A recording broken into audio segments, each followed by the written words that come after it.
മാറ്റമില്ലാത്തത് മാറ്റത്തിൽ മാറി. ഒരുപക്ഷെ ഈ പോസ്റ്റ് കോവിഡ് എറ എന്ന് പറയുമ്പം നമ്മൾ തന്നെ കണ്ട് അത്ഭുതപ്പെട്ടു പോയിട്ട് ഒരുപാട് മാറ്റങ്ങൾ, ചുറ്റിലും മാറ്റങ്ങൾ നടന്നുകൊണ്ടിരിക്കുന്ന സമയത്ത് ഞാൻ പറയണു, നമ്മുടെ വിദ്യാഭ്യാസ നയങ്ങൾ, എഡ്യൂക്കേഷണൽ ബോർഡ്സ് മൊത്തത്തിൽ മാറാൻ വേണ്ടി പോകും. ഹയർ സെക്കൻഡറി ബോർഡിനെ കുറിച്ചിട്ടോ അല്ലെങ്കിൽ അതിനപ്പുറത്തുള്ള ഏതെങ്കിലും വിദ്യാഭ്യാസ ബോർഡിനെ കുറിച്ചിട്ടല്ല, വിദ്യാഭ്യാസത്തിലെ ബോർഡിലെ മാറ്റങ്ങളെ കുറിച്ചിട്ടാണ്. AI ഉണ്ട്, അതുപോലെ തന്നെ ഇൻറ്ററാക്റ്റീവായിട്ട് പഠിക്കാനുള്ള ഒരുപാട് സാഹചര്യങ്ങളുണ്ട്. ടെക്നോളജി എന്ന് പറഞ്ഞു കഴിഞ്ഞിട്ടുണ്ടെങ്കിൽ ദിനം പ്രതി പുതിയ പുതിയ ഇന്നോവേഷൻസ് വരുന്നുണ്ട്.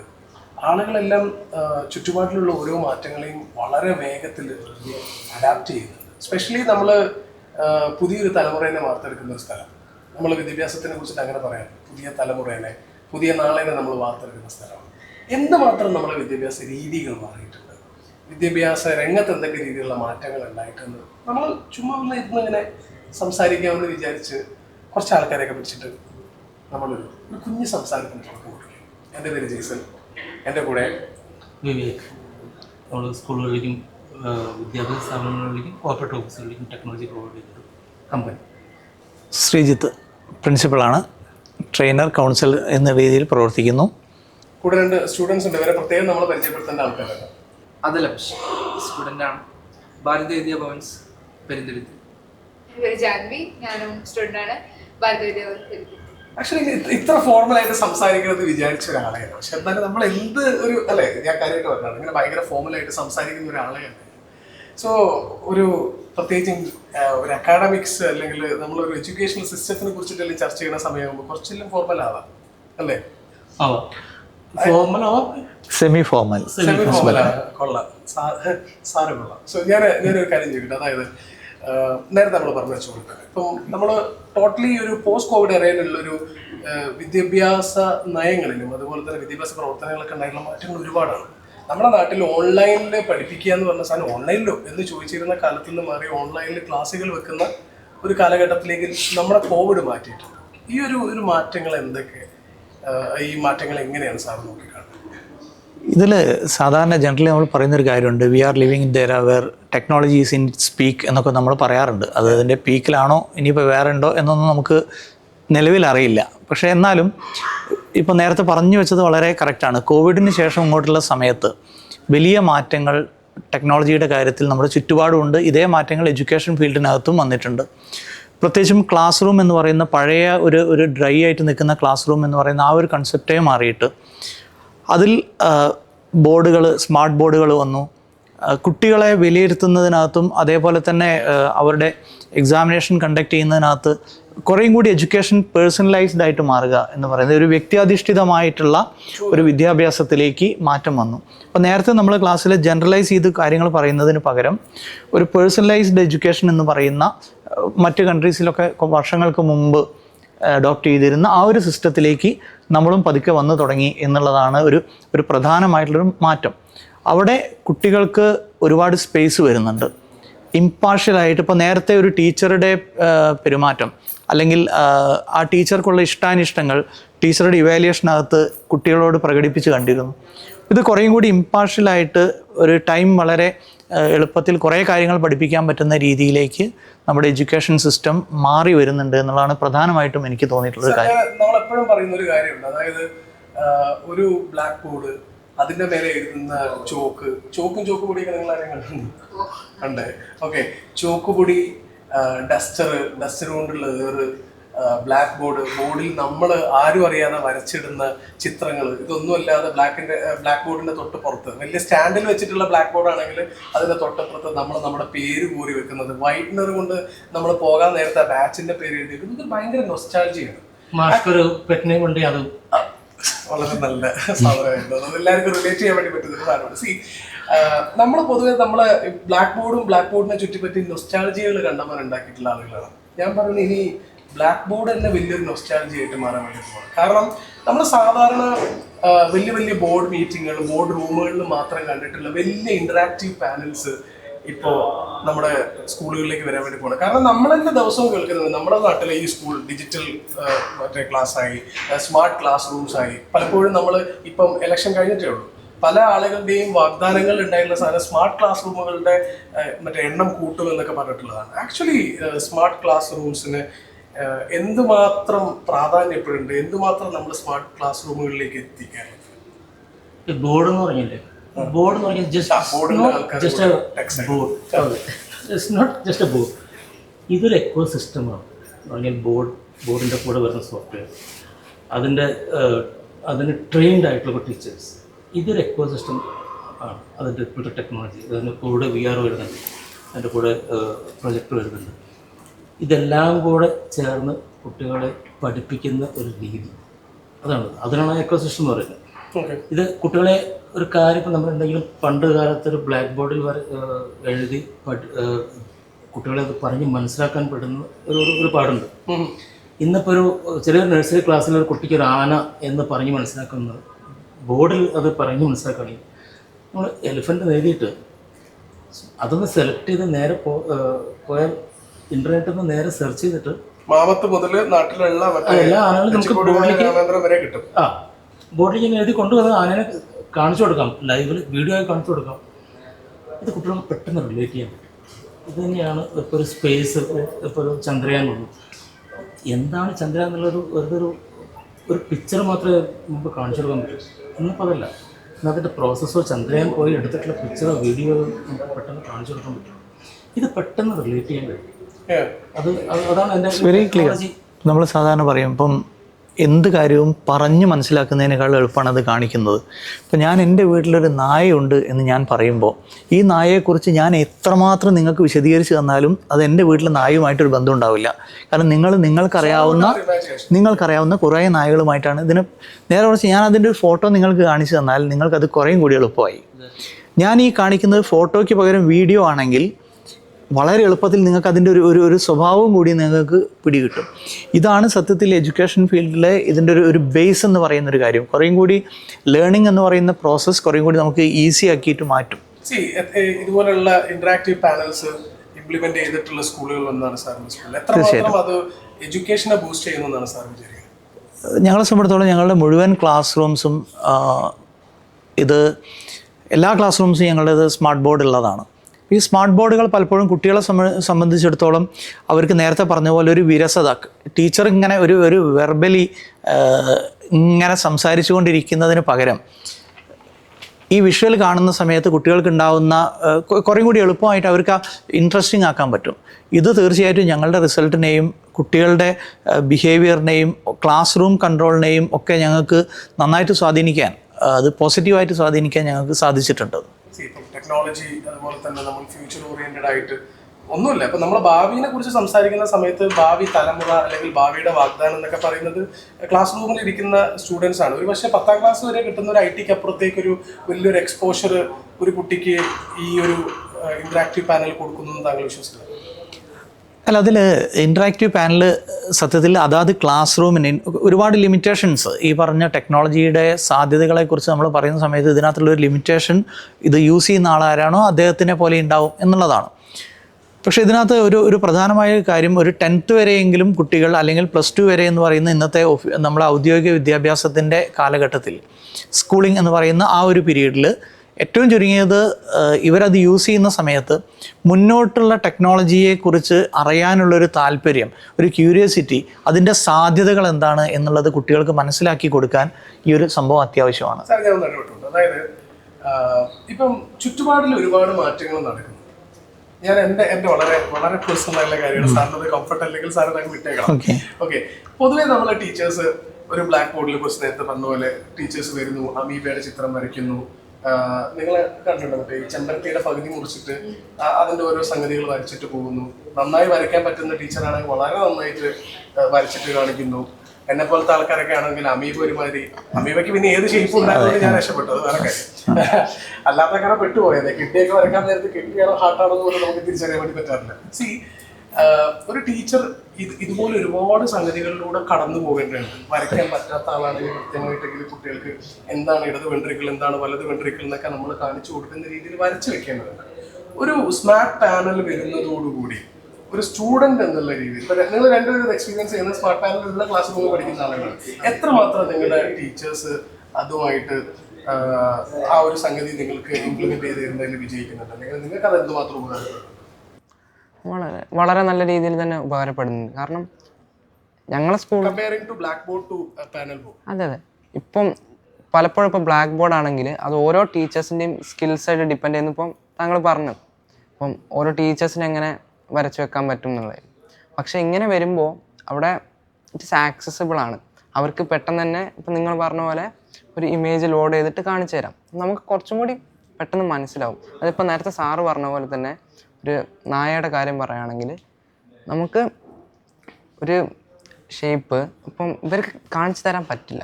ലൈക്ക് ഇപ്പം പല ടീച്ചേഴ്സിനും ഡ്രോയിങ്ങിന് എക്സ്പേർട്ടായ ടീച്ചേഴ്സ് അല്ല. ഓക്കെ, അപ്പോൾ അവർക്ക് പല ലിമിറ്റേഷൻസ് ഉണ്ട്. ഇതെല്ലാം മറികടക്കാൻ വേണ്ടി ഈ ടെക്നോളജി വരുന്നതിലൂടെ സാധിക്കുന്നുണ്ട്. ഒരു ടീച്ചറെ കുറച്ചും കൂടെ അത് ബൂസ്റ്റ് ചെയ്യും. അതെ ടീച്ചേഴ്സ് ലേണിങ്ങും അതിനനുസരിച്ച് മാറുന്നുണ്ട്. കാരണം 3D വിഷ്വലൈസേഷൻ വരുമ്പോൾ ലൈക്ക് നമ്മൾ പറയില്ലേ, സിനിമ കാണുന്നതും ബുക്ക് വായിക്കുന്നതുമായിട്ടുള്ള അതേ ഒരു എക്സ്പീരിയൻസ് നമുക്ക് നമ്മൾ പഠിക്കുന്ന കോൺസെപ്റ്റിൽ കിട്ടുമ്പോൾ of course it feels like A movie what ever you are learning. Then you will be enjoying that process of learning. So yeah, that boosts us. അവിടെ ഇപ്പോൾ ഇതിൽ വരുന്നൊരു ഇവർ പറഞ്ഞില്ലേ, ഇതിനോട് നമുക്ക് ചേർത്ത് വായിക്കുന്ന സംഭവമാണ് ഇതിൻ്റെ യൂട്ടിലൈസേഷൻ. ടെക്നോളജി ഇവർക്ക് എല്ലാവർക്കും പ്രൊവൈഡ് ചെയ്യുന്നത്. ഇത് എങ്ങനെ യൂട്ടിലൈസ് ചെയ്യുന്നു എന്നുള്ളതാണ് ഇതിൻ്റെ വലിയൊരു പ്രാധാന്യം. സാർ, ഞാൻ അങ്ങനെ ചോദിക്കട്ടെ, നമ്മുടെ ടീച്ചേഴ്സ് എന്തുമാത്രം റെഡിയാണ് ഈ ഒരു ഇതുപോലുള്ള ടെക്നോളജി അഡാപ്റ്റ് ചെയ്യുന്ന കാര്യം? അപ്പോൾ അത് അത്ര റെഡി അല്ല ടീച്ചേഴ്സ് എന്ന് പറഞ്ഞാൽ. ഇപ്പം ഞങ്ങളൊക്കെ പല സ്കൂളുകളിലും നമ്മളിത് പോയി എക്സ്പീരിയൻസ് ചെയ്യുന്നതാണ്. നമ്മൾ പലർക്കും ട്രെയിനിങ് കൊടുക്കുന്നതാണ്. ടീച്ചേഴ്സ് പലരും ഈ സ്മാർട്ട് ഫോൺ വന്ന് ഒരു റെവല്യൂഷൻ വന്നതോട് കൂടിയിട്ട് സ്മാർട്ട് ഫോണിനോട് ചേർന്ന് വെക്കുന്നതാണ് ഈ ബോർഡ്. അതിൻ്റെ ടെക്നോളജി നമ്മൾ യൂസർ ഫ്രണ്ട്ലി ആണ്. അപ്പോൾ ഇതിൽ ആകെക്കൂടെ കുറച്ചൊരു ലേണിംഗ് മാനേജ്മെൻറ്റ് സിസ്റ്റം എന്ന് പറഞ്ഞൊരു ഒരു LMS എന്ന് പറഞ്ഞൊരു ഒരു സോഫ്റ്റ്വെയർ ഇത് യൂസ് ചെയ്ത് കുട്ടികളെ പഠിപ്പിക്കാൻ വേണ്ടി യൂസ് ചെയ്യുന്നത് അത് മാത്രമാണ് ഒന്ന് പഠിക്കേണ്ടി വരുന്നത്. അല്ലാത്ത എല്ലാം സ്മാർട്ട് ഫോണിൽ വരുന്നതെല്ലാം പക്ഷേ സ്മാർട്ട് ഫോൺ തന്നെ നമ്മൾ ശരിക്കും യൂട്ടിലൈസ് ചെയ്യുന്നില്ല. സ്മാർട്ട് ഫോണിൽ പലതും ചെയ്യാൻ കഴിയും. നമ്മൾ ആ കൂടെ ചെയ്യാൻ പറ്റുന്ന കോൾ ചെയ്യുന്നതാണ്. അതേപോലെ ബോർഡ് എഴുതാൻ മാത്രം യൂസ് ചെയ്യുന്ന സ്കൂളുകളും ഉണ്ട്. അതാണ് അത് യൂട്ടിലൈസേഷൻ ശരിയായിട്ട് നടക്കുന്നില്ല. അപ്പം മാഷ്ടമാണെങ്കിൽ ഇതിൽ പൊതുവേ നമ്മൾ ഏത് പ്രൊഫഷനായാലും ആ പ്രൊഫഷനിൽ അപ്ഡേഷൻ വരിക എന്ന് പറയുന്നൊരു കാര്യമുണ്ട്. പുതിയ പുതിയ കാര്യങ്ങളെ നമ്മൾ ചേർത്ത് വെച്ചുകൊണ്ട് മുന്നോട്ട് പോവുക, അപ്ഡേറ്റ് ചെയ്ത് മുന്നോട്ട് പോവുക എന്ന് പറയുന്നൊരു കാര്യമുണ്ട്.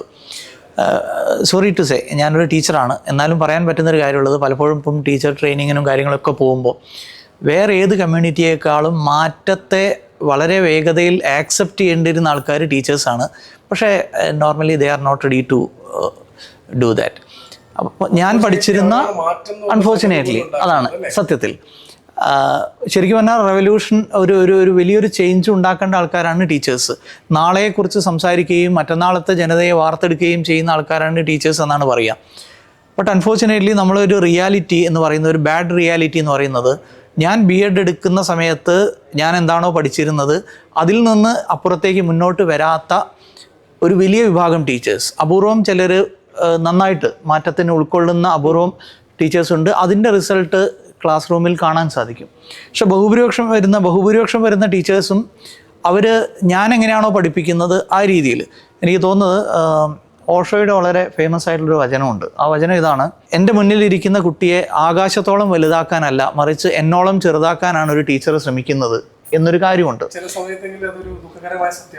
അപ്പം എനിക്കറിയാത്ത ടെക്നോളജി അതിൻ്റെ ആവശ്യമില്ല എന്ന് കരുതുന്ന ആളുകളുണ്ട്. എനിക്കറിയാത്ത ടെക്നോളജിയാണ് അതിൽ കുറേ അപകടങ്ങൾ പതിയിരിക്കുന്നുണ്ട്. നമ്മൾ സ്മാർട്ട് ഫോൺ കൊണ്ട് പറഞ്ഞതുപോലെ ഈ സ്മാർട്ട് ഫോൺ എന്ന് പറയുന്നത് എൻ്റെ എല്ലാ സീക്രട്ടും എടുത്ത് വേറെ ആർക്കോ കൊടുത്തു പോകുന്നു എന്ന് ചിന്തിക്കാം.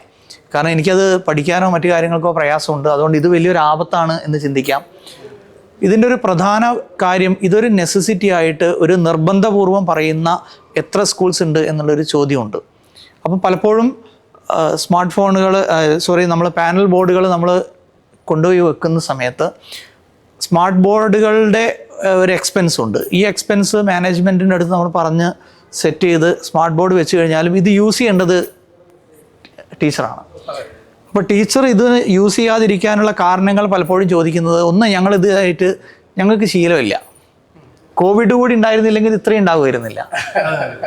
കോവിഡ് ഉള്ളത് കൊണ്ട് നമ്മൾ അത്യാവശ്യം സാധനങ്ങളൊക്കെ പഠിച്ചിട്ടുണ്ടായിരുന്നു. എല്ലാം എല്ലായ്പ്പോഴും പറയാറുണ്ട് എന്ത് കാര്യത്തിനും ഒരു നല്ലതും ചീത്തയും വശമാണ്. എനിക്ക് തോന്നുന്നു കോഡുമായിട്ട് ബന്ധപ്പെട്ട് നമ്മൾ കുറെ കാലം വീട്ടിലിരുന്നെങ്കിൽ അതിന്റെ ഏറ്റവും നല്ല വശങ്ങളിലൊന്നും ഇതുപോലത്തെ പുതിയ ഇന്നോവേറ്റീവ് ആയിട്ടുള്ള കുറെ ഐഡിയകൾ നമ്മൾ വളരെ ഭംഗിയായിട്ട് സ്വീകരിക്കുന്നുള്ളതാണ്.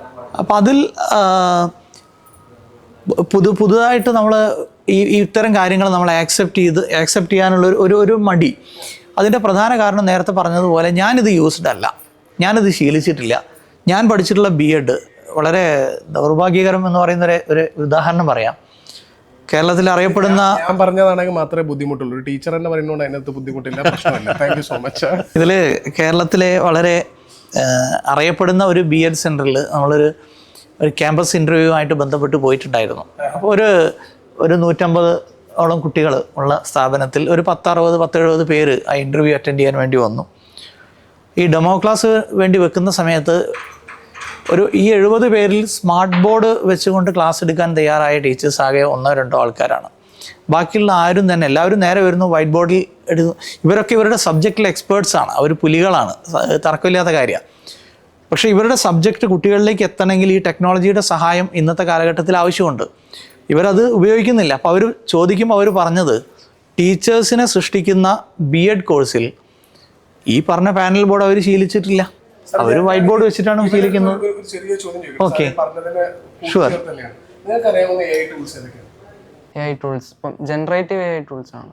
പറയാം. ഇപ്പം ChatGPT ആയാലും ജെമിനി, ക്ലോഡ്, പിന്നെ വേറെ വരും കോപൈലറ്റ്, മെറ്റ AI. അല്ലെങ്കിൽ നമുക്കിപ്പോൾ സ്പെസിഫിക് ആയിട്ട് തന്നെ വേറെ AIസും വരുന്നുണ്ട്, ജനറൽ അല്ലാതെ. ഇമേജൻ, മിഡ് ജേണി, തീസിഫൈ, ഇങ്ങനെ കുറേ AI ടൂൾസ്. നോട്ട്ബുക്ക് LLM എന്ന് പറഞ്ഞ സ്ലോ AIs ഉണ്ട്. പിന്നെ Perplexity. And they are students. ഇത് അറിയുന്ന കുട്ടികളുടെ അടുത്താണ് നമ്മൾ black board. Yes, and if you ask the same thing to the teacher, ഇതേ ചോദ്യം നിങ്ങൾ ഒരു ടീച്ചറോട് ചോദിച്ചാൽ ഈ പറയുന്നതിൻ്റെ ഒരു 4-1 പറയാൻ പലപ്പോഴും ടീച്ചേഴ്സിന് സാധിക്കാതെ വരുന്നു. പൊതുവെ ടീച്ചേഴ്സ് അല്ലാത്ത ആൾക്കാരും നമ്മുടെ ഒരു ജനറേഷൻ എന്നുള്ള രീതിക്ക് പറയുകയാണെന്നുണ്ടെങ്കിലും ഒരു ChatGPTയിലോ ജെമിനായിലോ ഒരു DeepSeekലോ എത്തുമ്പോൾ നമ്മൾ അവിടെ ഫുൾ സ്റ്റോപ്പ് ഇടും. Yes, after this word. ഇപ്പൊ എപ്പോഴെങ്കിലും ഒരു ക്ലൗഡിനെ കുറിച്ചിട്ടുള്ള ഒരു പരസ്യം വരികയാണെന്നുണ്ടെങ്കിൽ ഓക്കെ, ക്ലൗഡ് ആൾക്കാർ പറഞ്ഞ ChatGPT ചത്തുന്നു അല്ലേ? നിങ്ങൾ യൂസ് ചെയ്യുന്നത് ഏതൊക്കെയാ? രണ്ട് യൂസ് ചെയ്യുന്നുണ്ട്. ക്ലൗഡ് എന്നൊക്കെ പറഞ്ഞ സംഗതി ഉണ്ട്. ഞാനൊക്കെ ഇപ്പോൾ ഇടയ്ക്ക് വല്ലപ്പോഴൊക്കെ എന്തെങ്കിലും ഐഡിയാസ് ഒക്കെ തോന്നുമ്പോൾ ക്ലൗഡിൽ ഇട്ട് കൊടുക്കും, ഇതിനൊന്ന് നന്നാക്കി തരുമെന്ന് ചോദിക്കും. ആ രീതിയിലാണ് കാര്യങ്ങൾ കടന്നു പോകുന്നത്. സോ മുന്നിലിരിക്കുന്ന കുട്ടി ടെക്നിക്കലി അല്ലെങ്കിൽ ടെക്നോളജി വൈസ് നമ്മളെക്കാളും മുന്നിൽ നിൽക്കുന്ന സമയത്ത് അവരുടെ സ്വപ്നങ്ങളെ ലിമിറ്റ് ചെയ്യുന്നതിന് പകരം അതിനെ കുറച്ചും കൂടെ ഒന്ന് എക്സ്പാൻഡ് ചെയ്യാൻ സഹായിക്കുന്നതാണ് ഇതുപോലത്തെ പാനൽ ബോർഡുകൾ എന്ന് പറഞ്ഞാൽ, ഒരു ഇന്ററാക്റ്റീവ് ബോർഡുകൾ എന്ന് പറഞ്ഞാൽ. ഈ AI പറഞ്ഞുകൊണ്ട് മാത്രം ഞാൻ പറയാം, AI തുടക്കത്തിൽ അല്ലെങ്കിൽ ഇപ്പോൾ അത് കുറേ ദിവസം ഫേഡായിട്ട് ആവുന്നുണ്ട്. ഈ പണ്ട് കമ്പ്യൂട്ടർ വന്നപ്പോൾ പറഞ്ഞ് ജോലി പോയി പല ആൾക്കാർ. ഇന്ന് AI വന്നപ്പോൾ പലരും പറയുന്ന ജോലി പലർക്കും പോകും, അല്ലെങ്കിൽ അതൊരു ഇനി AI ആണ് എല്ലാം. അല്ല, AI അറിയുന്നവർക്കാണ് ഇനി ജോലി കിട്ടുന്നത്. അറിയാം, ടെക്നോളജി അറിയുന്നവർക്കാണ് ഇനി അടുത്ത സർവൈവൽ ഒരു ഇതുള്ളത്. സിംപ്ലി സ്പീക്കിംഗ്, നാട് ഓടുമ്പോൾ നാട് ഓടണ്ടേ? അതല്ല, ഇനി വരാൻ പോകുന്ന സമയത്ത് ലിറ്ററസി എന്ന് പറയുന്നത് ടെക്നോളജി യൂസ് ചെയ്യാൻ അറിയുന്നതിനാണ് നമ്മൾ ഇനിയുള്ള കാലഘട്ടങ്ങളിൽ ലിറ്ററസി എന്ന് വിളിക്കാൻ പറ്റുന്നൊരു കാര്യമുള്ളത്. സോ ഇവർ സ്റ്റുഡൻസ് എന്നുള്ള എനിക്ക് ഇവരോട് ചോദിക്കാൻ ആഗ്രഹിക്കുന്നൊരു ചോദ്യം, ഇപ്പോൾ ക്ലാസ് റൂമിൽ ടെക്നോളജി യൂസ് ചെയ്തുകൊണ്ട് ക്ലാസ് എടുക്കുന്ന ടീച്ചേഴ്സും ടെക്നോളജി യൂസ് ചെയ്യാതെ ഡയറക്റ്റ് ലെക്ചറിങ് മെത്തേഡിൽ ക്ലാസ് എടുക്കുന്ന ടീച്ചേഴ്സും ഉണ്ടാവാം. നിങ്ങൾക്കിത് രണ്ടിലും ഏതാ? ടെക്നോളജി ഉപയോഗിക്കുന്ന ടീച്ചേഴ്സിനാണ്. വൈ? ബിക്കോസ് കുറച്ചുകൂടി അണ്ടർസ്റ്റാൻഡിങ് കൂടും. കാരണം ഈ ടൂൾസ് ഒക്കെ വെക്കുമ്പോൾ നോർമലി ഇപ്പോൾ ലെക്ചറിങ് ആണെങ്കിലും നമ്മുടെ കോൺസെൻട്രേഷൻ അല്ലെങ്കിൽ നമ്മളെ പിടിച്ചെടുത്താൻ പറ്റില്ല. ഓഫ്കോഴ്സ് നമ്മൾ ഒരു കാര്യം കേൾക്കുകയാണെങ്കിലും അത് കാണുമ്പോഴും അത് എക്സ്പീരിയൻസ് ചെയ്യുമ്പോഴും 3നും വ്യത്യാസമുണ്ട്, 3 ലെവൽസാണ്. നമുക്ക് ഓഫ്കോഴ്സ് ഇപ്പം നമുക്ക് സാധാ പോലെ ലെക്ചർ കേൾക്കാം, അല്ലെങ്കിൽ ഒരു ഇൻട്രാക്റ്റീവ് പാനലിൽ കാണാം. അതും അല്ലെങ്കിൽ നമുക്ക് കുറച്ചുകൂടി അഡ്വാൻസ്ഡ് ആയിട്ട് പോയിട്ട് VR AR വെച്ചിട്ട് അത് എക്സ്പീരിയൻസ് ഉണ്ട്. സോ ഈ 3 ലെവൽസിലും വ്യത്യാസം വരുന്നു. നമ്മളൊരു കാര്യം എക്സ്പീരിയൻസ് ചെയ്തതിനാണ് നമ്മുടെ മസിൽ മെമ്മറിയിൽ നിൽക്കും. അപ്പോൾ നമുക്ക് VR-ന്റെ കാര്യം വരികയാണെങ്കിൽ ഇപ്പം നമുക്ക് സർജൻസ് ആയാലും അവർ VR-ലാണ് ഇത് ട്രെയിൻ ചെയ്യുന്നത്. അപ്പം ഇവർക്ക് റിസ്ക്സ് ഇല്ല. ഇപ്പം തെറ്റിപ്പോയാലും അവർക്ക് മനസ്സിലാവും ഇങ്ങനെ ചെയ്യരുത്. പക്ഷെ ആ തെറ്റിയതുകൊണ്ട് ആർക്കും ഒരു അപകടം സംഭവിച്ചിട്ടില്ല. നമുക്കെന്താ നമ്മുടെ ലേണിംഗ് പ്രോസസ്സ് കുറച്ചുകൂടി എളുപ്പമാവും, കുറച്ചുകൂടി എഫിഷ്യൻ്റ് ആവും. കുറച്ചുകൂടി അഡ്വാൻസ്. ഇതായിട്ട് പറയുന്ന സമയത്ത് പറയാനുള്ളൊരു കാര്യം, കുറച്ച് വർഷങ്ങൾക്ക് മുമ്പ് ഒരു VR ലാബിനെ കുറിച്ചുള്ള ഡിസ്കഷൻ ഉണ്ടായിരുന്നു. നമ്മൾ കുറച്ച് നേരത്തെ അതിനെക്കുറിച്ച് യെസ്, അതെ. yes. അപ്പോൾ അത് വളരെ രസമായിട്ട് തോന്നിയിട്ടുള്ളൊരു കാര്യം, അവർക്കൊരു സ്പേസ് മാത്രമാണ് ആവശ്യമുള്ളത്, മറ്റു കാര്യങ്ങളൊന്നുമില്ല. അപ്പോൾ ഒരു VR ഇത് വെച്ച് ആ ഒരു ടൂൾ, യെസ്, അവർ സ്കൂളിലേക്ക് വന്നു.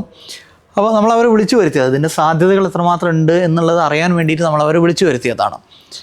അപ്പോൾ അവരത് എക്സ്പ്ലെയിൻ ചെയ്യുന്നതിന് മുമ്പ് അവർ ഈ സാധനം വെച്ച് വന്നിട്ട് നിങ്ങൾ ഒരു ടോപ്പിക്ക്, അത് ശരിക്കും പറഞ്ഞാൽ ഇപ്പോൾ ഒരു എക്സാമ്പിൾ പറഞ്ഞാൽ ആഫ്രിക്ക എന്ന് പറയുന്നൊരു സംഭവം, ആഫ്രിക്കയുടെ ജോഗ്രഫിയാണ് പഠിക്കേണ്ടത്.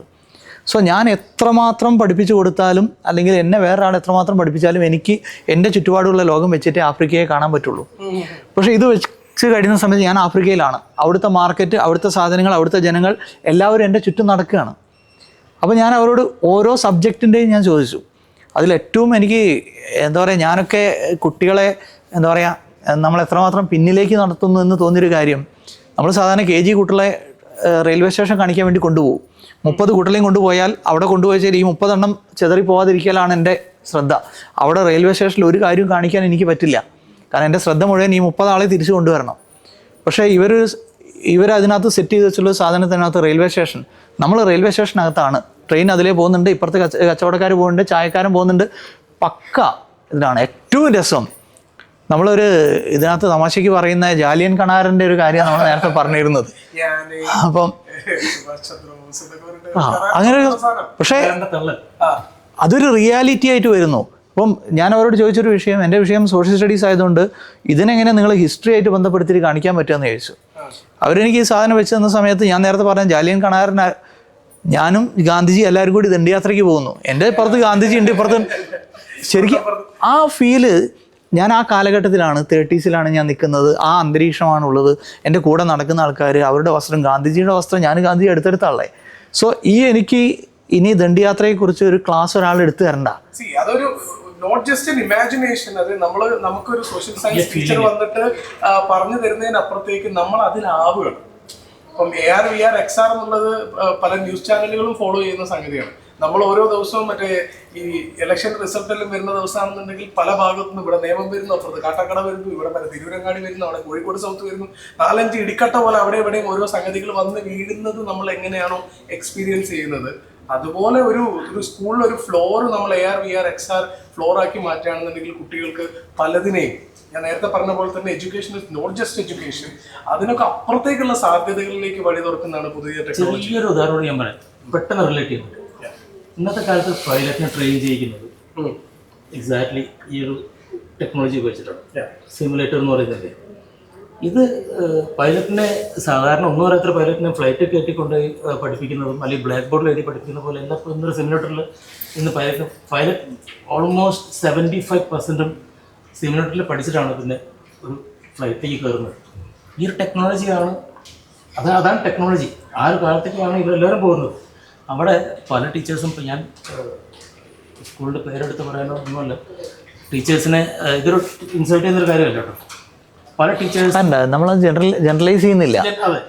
സം ടീച്ചേഴ്സ് അതിനകത്ത് ഇതിനെ അഡോപ്റ്റ് ചെയ്യാൻ തയ്യാറുള്ള മാറ്റങ്ങൾ ആഗ്രഹിക്കുന്ന ഒരുപാട് ടീച്ചേഴ്സ് ഉണ്ട്. നമ്മൾ ഒരിക്കലും ഈ ഡിസ്കഷൻ കഴിഞ്ഞ് അവസാനം പുറത്തു വരുന്ന സമയത്ത് ടീച്ചേഴ്സൊക്കെ കുട്ടികളെ പിന്നോട്ട് വലിക്കുന്നു എന്നുള്ള ഡിസ്കഷൻ വരാൻ പാടില്ല. നമ്മൾ അങ്ങനെ പറയുന്നേ ഇല്ല. പക്ഷെ മെജോറിറ്റി ഓഫ് ടീച്ചേഴ്സ് നമ്മൾ ജനറലൈസ് ചെയ്ത് പറയുന്ന സമയത്തുള്ള കാര്യം മാത്രമേ പറയുന്നുള്ളൂ. ഇവിടെ നമ്മൾ സൂചിപ്പിക്കുന്ന കാര്യം എന്താണെന്ന് വെച്ച് കഴിഞ്ഞിട്ടുണ്ടെങ്കിൽ ഇങ്ങനെയും കൂടെ സാധ്യതയുണ്ട്. അതായത് നമ്മൾ ലിമിറ്റ് ചെയ്യുന്നതിനപ്പുറത്തേക്ക് ഒരു ലിമിറ്റുകളും ഇല്ലാത്ത വലിയൊരു ആകാശം നമുക്ക് അപ്പുറത്ത്, നമ്മുടെ അറിവിന് അപ്പുറത്ത് നിൽക്കുന്നുണ്ട്. അതൊരു സാധ്യതയാണ്. ആ സാധ്യതയിലേക്ക് ആളുകളുടെ ശ്രദ്ധ ക്ഷണിക്കുന്നു എന്നുള്ളത് മാത്രമേ ഉള്ളൂ. കാരണം ഇവർ രണ്ടുപേരും അത് എക്സ്പീരിയൻസ് ചെയ്യുന്ന ആളുകളാണ്. അവരുടെ ഒരു എഡ്യൂക്കേഷണൽ അല്ലെങ്കിൽ അക്കാഡമിക്കലി അവർ ഇംപ്രൂവ് ആവുന്ന കുറെ ഘടകങ്ങൾ നമുക്ക് ബാക്കിയുള്ള സ്ഥലങ്ങളിലും ഉപയോഗിക്കാവുന്നതാണെന്നുള്ളൊരു സാധ്യത പരിചയപ്പെടുത്തും. അവരുടെ സ്കൂളിൽ 100% സ്മാർട്ട് ബോർഡ് ആയിട്ടുണ്ട്. 100% സ്മാർട്ട് ബോർഡുകൾ ഉള്ള. ഞാനൊരു കാര്യം ചോദിച്ചോട്ടെ, ഒരു സ്മാർട്ട് ബോർഡ് അല്ലെങ്കിൽ ഒരു ഇന്ററാക്റ്റീവ് പാനൽ ഒരു സ്കൂൾ സ്ഥാപിക്കാൻ ചുരുങ്ങിയതൊരു നല്ല സംഖ്യ ചിലവ് വരും. ഉണ്ട്. ഒരു നോർമൽ ഒരു സൈസ്, ഒരു എക്സെപ്റ്റബിൾ സൈസ്, ഒരു 65 ഇഞ്ചിൻ്റെ ഇത് വയ്ക്കണമെങ്കിൽ ഒരു ഓൾമോസ്റ്റ് ഒരു 1 lakhന്റെ ഒരു എക്സ്പെൻസ് വരുന്നുണ്ട്. ഞാൻ പഠിച്ചത് പുറകോട്ട് വലിക്കുന്നത്. ഞാൻ പഠിച്ചത് മറ്റേ GFLP school Chettippadi, GLP school Chettippadi, അത് കഴിഞ്ഞിട്ട് മാധവാനന്ദ വിലാസം ഹയർ സെക്കൻഡറി സ്കൂളിലാണ്. മാധവാനന്ദ വിലാസം ഹയർ സെക്കൻഡറി സ്കൂൾ 3000 ചില്ലാന കുഞ്ഞുങ്ങളുണ്ട്. ഏകദേശം ഒരു 10-60 ക്ലാസ് റൂമുകളുണ്ട്. ഒരു ക്ലാസ്സിന് ഒരു 1,00,000 രൂപ വെച്ച് നോക്കുകയാണ്. 60 ക്ലാസ്സുകളും സ്മാർട്ടായിട്ട് അല്ലെങ്കിൽ ഇതുപോലൊരു ഇന്ററാക്റ്റീവ് പാനൽ വെക്കുകയാണെന്നുണ്ടെങ്കിൽ എത്ര PTA-കളും എത്ര സ്കൂൾ മാനേജ്മെന്റും ഇതിന് തയ്യാറാകുമെന്നാണ് വിചാരിക്കുന്നത്. ടെക്നോളജിക്ക് ഇതിലെവിടെ ഒരു ഇത് ഇരിക്കുന്നത്, ഇതിന് പുറകോട്ട് വലിക്കുന്നത് ഇതിൻ്റെ ഓഫ്കോഴ്സ് ഇതിൻ്റെ ഒരു ചിലവ് തന്നെയാണ് ഇതിനെ പുറകോട്ട് വലിക്കുന്നത്. പക്ഷേ ഇത് ചിലവാക്കാതെ ഇരുന്നാൽ ഈ കുട്ടികളെ നിങ്ങൾ എവിടേക്കാണ് നിങ്ങൾ കൊണ്ടുപോകുന്നതെന്നുള്ളതാണ്. ഇതിൽ പലതിനും ഇപ്പം പല ചാരിറ്റി നടത്തുന്നുണ്ട്, പലവരും അലുമിനൈസ് ഉണ്ട്. കുട്ടികൾ ഇവിടുന്ന് പഠിച്ചു പോയ കുട്ടികളെ അവരെ യൂട്ടിലൈസ് ചെയ്യാം. അല്ലെങ്കിൽ ആ നാട്ടിൽ ഉള്ള ഇവരുടെ പേരൻസ് എല്ലാവരും ഈ പഠിക്കാൻ വരുന്ന കുട്ടികളുടെ പേരൻസ് എല്ലാവരും പലരും പല പൊസിഷനിലിരിക്കുന്നവരായിരിക്കും. ഇവരാരും ഈ മാനേജ്മെൻറ്റോ അല്ലെങ്കിൽ അവിടുത്തെ PTA അല്ലെങ്കിൽ ആ ആൾക്കാർ യൂസ് ചെയ്യുന്നില്ല എന്നുള്ളതാണ് ശരിക്കും. ഇതിനെ പല വിധത്തിൽ കുട്ടികളെ എങ്ങനെ വളർത്തിയെടുക്കാം എന്നുള്ളതാണ് നമ്മുടെ ചോദ്യം. അവിടെ നിങ്ങൾ ഇതിനെ ബിസിനസ് മാത്രമായി കണ്ടാൽ ടെക്നോളജി അവിടെ അഡോപ്റ്റ് ചെയ്യാൻ കഴിയില്ല. ചെലവ് മാത്രം കാണുന്നതിന് പകരം നമ്മളെപ്പോഴും പറയും സത്വരമായ അല്ലെങ്കിൽ കുറച്ചും കൂടെ ഫ്രൂട്ട്ഫുൾ ആയിട്ടുള്ള ഒരു ഫ്യൂച്ചറാണ് നമ്മൾ ആഗ്രഹിക്കുന്നതെങ്കിൽ അതിനെല്ലാം ഇൻവെസ്റ്റ് ചെയ്യണം. നമ്മൾ ഇൻഷുറൻസ് ഒക്കെ എടുക്കുന്നത്. ഇതിൽ വേറൊരു വളരെ നല്ലൊരു കാര്യം പറയുന്നുണ്ട്. പല ഗവൺമെൻറ് സ്കൂളും 100% ഇപ്പോൾ പാനൽ ഉള്ള സ്കൂളാണ്. ഗവൺമെൻറ് സ്കൂൾ എന്താ കാര്യം ഇത് റിയലി മസ്റ്റ് അപ്രീഷിയേറ്റ്. അതെന്താ കാര്യം വെച്ചാൽ MLA ഫണ്ട് യൂസ് ചെയ്യുന്നുണ്ട്, MP ഫണ്ട് യൂസ് ചെയ്യുന്നുണ്ട്, പോരാത്തന്നെ എഡ്യൂക്കേഷൻ ഡിപ്പാർട്ട്മെൻറ്റ് അവർക്ക് ഹെൽപ്പ് ചെയ്യുന്നുണ്ട്. പെടുന്നത് ആരാന്ന് വെച്ചാൽ മാനേജ്മെൻറ്റ് സ്കൂൾസാണ്. കാരണം അവർക്ക് അവരുടെ അൺഎയ്ഡഡ് സ്കൂളുകൾക്കാണ് മാക്സിമം ഈ പ്രോബ്ലംസ് ഞാൻ കാണുന്നത്. പക്ഷേ ഞാൻ നേരത്തെ നിങ്ങൾ രണ്ടുപേർക്കും ഒരു പാനൽ കമ്പനി നടത്തുന്ന ഒരാളാണ്, തൊട്ടപ്പുറത്തൊരു ടീച്ചറാണ്. ഞാൻ ചോദിക്കുന്നത് എത്രമാത്രം നമ്മുടെ ടീച്ചേഴ്സ് ഇപ്പോൾ കുറച്ച് നേരത്തെ സാറിനെ പറഞ്ഞു വെച്ച് നോക്കുകയാണെങ്കിൽ ചുമ്മാ എഴുതി പോകുന്നു എന്നല്ലാതെ ഒരു സ്മാർട്ട് പാനലിന്റെ സാധ്യതകൾ ഉപയോഗിക്കാൻ എന്തുമാത്രം നമ്മുടെ നാട്ടിലെ ടീച്ചേഴ്സ് വളർന്നിട്ടുണ്ട്, അല്ലെങ്കിൽ എന്തുമാത്രം എക്വിപ്ഡ് ആണ് അവർ? ഇതിൽ ഒരു ചോദ്യം എന്താണെന്ന് വെച്ചാൽ, ഞാൻ നേരത്തെ പറഞ്ഞതുപോലെ ഇപ്പം ഞാൻ B.Ed കഴിക്കുന്ന സമയത്ത് അല്ലെങ്കിൽ ഞാൻ ട്രെയിൻ ചെയ്യപ്പെട്ട സമയത്ത്, ഞാനൊരു ടീച്ചറാവുന്ന സമയത്ത് ഈ ടെക്നോളജി ഒന്നും ഉണ്ടായിരുന്നില്ല. അതുകൊണ്ട് തന്നെ ഞാനിതുമായിട്ട് യൂസ്ഡ് അല്ല. സോ ഞാനിതുമായിട്ട് യൂസ്ഡ് ആവണം എന്ന് എപ്പോഴാണോ ഞാൻ കമ്പൽ ചെയ്യപ്പെടുന്നത് ആ സമയത്ത് മാത്രമേ ഞാനിത് ചെയ്യുള്ളൂ. നല്ലൊരു ശതമാനം ടീച്ചേഴ്സും കോവിഡിൻ്റെ സമയത്ത് എഡിറ്റിംഗ് പഠിച്ച ആൾക്കാരാണ്. അതുവരെ അവർക്ക് എഡിറ്റിംഗ് അറിയില്ല. അവർ ഭംഗിയായിട്ട് എഡിറ്റ് ചെയ്തിട്ടുണ്ട്, കാര്യങ്ങൾ ചെയ്തിട്ടുണ്ട്. സോ ഇതിൻ്റെ അർത്ഥം എനിക്ക് 50 വയസ്സായി അല്ലെങ്കിൽ 49 വയസ്സായി എന്നുള്ളത് വിഷയമല്ല. അവരത് ടെക്നോളജി പുതിയ ചേഞ്ചസിനെ ആക്സെപ്റ്റ് ചെയ്യാൻ തയ്യാറാണോ, കുട്ടികൾക്ക് എന്തെങ്കിലും സംതിങ് ഡിഫറെൻ്റ് ആയിട്ട് കൊടുക്കണമെന്ന് താല്പര്യം, ഇതാണൊരു വിഷയം. ഇപ്പം നേരത്തെ പറഞ്ഞത്, ഇപ്പം പല പാരൻസും പറയുന്നൊരു കംപ്ലയിൻ്റ് ഉണ്ട്, അല്ലെങ്കിൽ ടീച്ചേഴ്സും പറയുന്നൊരു കംപ്ലയിൻ്റ് ഉണ്ട്, കുട്ടികൾ ടെക്സ്റ്റ് ബുക്ക് വായിക്കില്ല. ആൻഡ് ഇവർ ഫോഴ്സ് ചെയ്യും ടെക്സ്റ്റ് ബുക്ക് വായിക്കണം. ഇപ്പോൾ ടെക്സ്റ്റ് ബുക്ക് വായിക്കുമ്പോൾ കുട്ടികൾ പറയുന്നത്, മക്കളെ വിളിച്ച് സംസാരിച്ചാൽ മക്കൾ പറയും, സാറേ വായിക്കുമ്പോൾ ഞങ്ങൾക്ക് തലവേദന വരുന്നുണ്ട്. സോ ഈ ഹെഡ് ഏക്ക് കുട്ടിക്ക് വരും എന്ന് പറയുമ്പോൾ പാരൻ്റ് ഇത് കുട്ടി തമാശ പറയുന്നു, അല്ലെങ്കിൽ അവൻ വായിക്കുന്നതെന്ന് ഒഴിവാക്കാനാണ് എന്ന് വിചാരിക്കുന്നു. പക്ഷേ ഇത് സത്യമാണ്. ടെക്സ്റ്റ് ബുക്ക് വായിക്കുന്ന കുട്ടിക്ക് കുറച്ച് കഴിയുമ്പോഴേക്കും അവന് തലവേദന വരും, അവന് വായിക്കാൻ പറ്റില്ല. കാരണം അവൻ്റെ കയ്യിലുള്ള മൊബൈൽ ഫോണിലെ ഒരു ഫോണ്ടിൻ്റെ റെസൊല്യൂഷനും ഇതും തമ്മിൽ വ്യത്യാസമുണ്ട്. ഇപ്പോൾ ഞാനും നിങ്ങളും HD ഒരു മൂവി കണ്ടാൽ നമുക്ക് കണ്ടം വെച്ച കോട്ട് കണ്ടാൽ ഹാഫ് ആൻ അവറിനുള്ളിൽ നമ്മൾ ഇറങ്ങിപ്പോരും. ഈ വ്യത്യാസം ടെക്സ്റ്റ് ബുക്കിനകത്തുണ്ട്. അപ്പോൾ ടെക്സ്റ്റ് ബുക്ക് അവർ ഈ കുട്ടി ടെക്സ്റ്റ് ബുക്ക് വായിക്കണം എന്ന് പറഞ്ഞാൽ നമുക്ക് ശരിക്കും വലിയ ബുദ്ധിമുട്ടാണ്. അതിന് പകരം എൻ്റെ മുന്നിലിരിക്കുന്ന കുട്ടിക്ക് നേരത്തെ പറഞ്ഞതുപോലെ ആകാശത്തോളം വലുതാവണമെങ്കിൽ ഇന്ന് ലേറ്റസ്റ്റ് ആയിട്ട് കിട്ടുന്ന ഏത് ടെക്നോളജി, എന്ത് കാര്യമുണ്ടോ ഇത് കുട്ടികളുടെ മുന്നിൽ കൊണ്ടുവച്ച് കൊടുക്കണം എന്ന് ആഗ്രഹിക്കുന്ന ഒരു വിഭാഗം ടീച്ചേഴ്സ് ഉണ്ട്. അവരെ മാക്സിമം പ്രൊമോട്ട് ചെയ്യുകയും ഇത് ടീച്ചേഴ്സ് കുട്ടികളുടെ മാത്രമല്ല കേട്ടോ. ഇതിലൊരു ഹെഡ് ഓഫ് ദി ഇൻസ്റ്റിറ്റ്യൂഷൻ എന്നുള്ള രീതിയിൽ എന്നെ ഏറ്റവും ആകർഷിക്കുന്ന ഒരു കാര്യം, ഇതിനകത്ത് ചില ആപ്പുകളുണ്ട്. ഇപ്പം ടീച്ചേഴ്സ് മോണിറ്ററിങ് ആപ്പുകളുണ്ട്. സോ ഒരു ഹെഡ് ഓഫ് ദി ഇൻസ്റ്റിറ്റ്യൂഷൻ എന്ന രീതിയിൽ ഇപ്പം ഒരു സബ്ജക്റ്റിനകത്ത് 5 ടീച്ചേഴ്സ് ഉണ്ട്. ഇതിനകത്ത് 4 ടീച്ചേഴ്സിൻ്റെ പെർഫോമൻസ് ഓക്കെയാണ്, 5ാമത്തെ ടീച്ചറുടെ പെർഫോമൻസ് ഓക്കെ അല്ല. So I will force to terminate the teacher, അല്ലെങ്കിൽ വേറെ ആൾ എനിക്ക് അപ്പോയിൻറ്റ് ചെയ്യണം. അവിടെ എന്ത് സംഭവിക്കും എന്ന് വെച്ചാൽ ഞാൻ ചോദ്യം ചെയ്യപ്പെടാം. ബിക്കോസ് ഞാനാണ് ഇവാലുവേറ്റ് ചെയ്യുന്നത്. സാറിന് എന്നോട് ദേഷ്യമുള്ളത് കൊണ്ട് സാർ എന്നെക്കുറിച്ച് മോശമായിട്ട് പറഞ്ഞു. സോ എവിടെയാണ് ടീച്ചർ ഇവാലുവേറ്റ് ചെയ്യാനുള്ള പ്രോപ്പർ ടൂൾ എന്ന് ചോദിച്ചാൽ സംതിങ് ഈസ് ദെയർ, ബട്ട് അതൊരു സിസ്റ്റമാറ്റിക് അല്ല.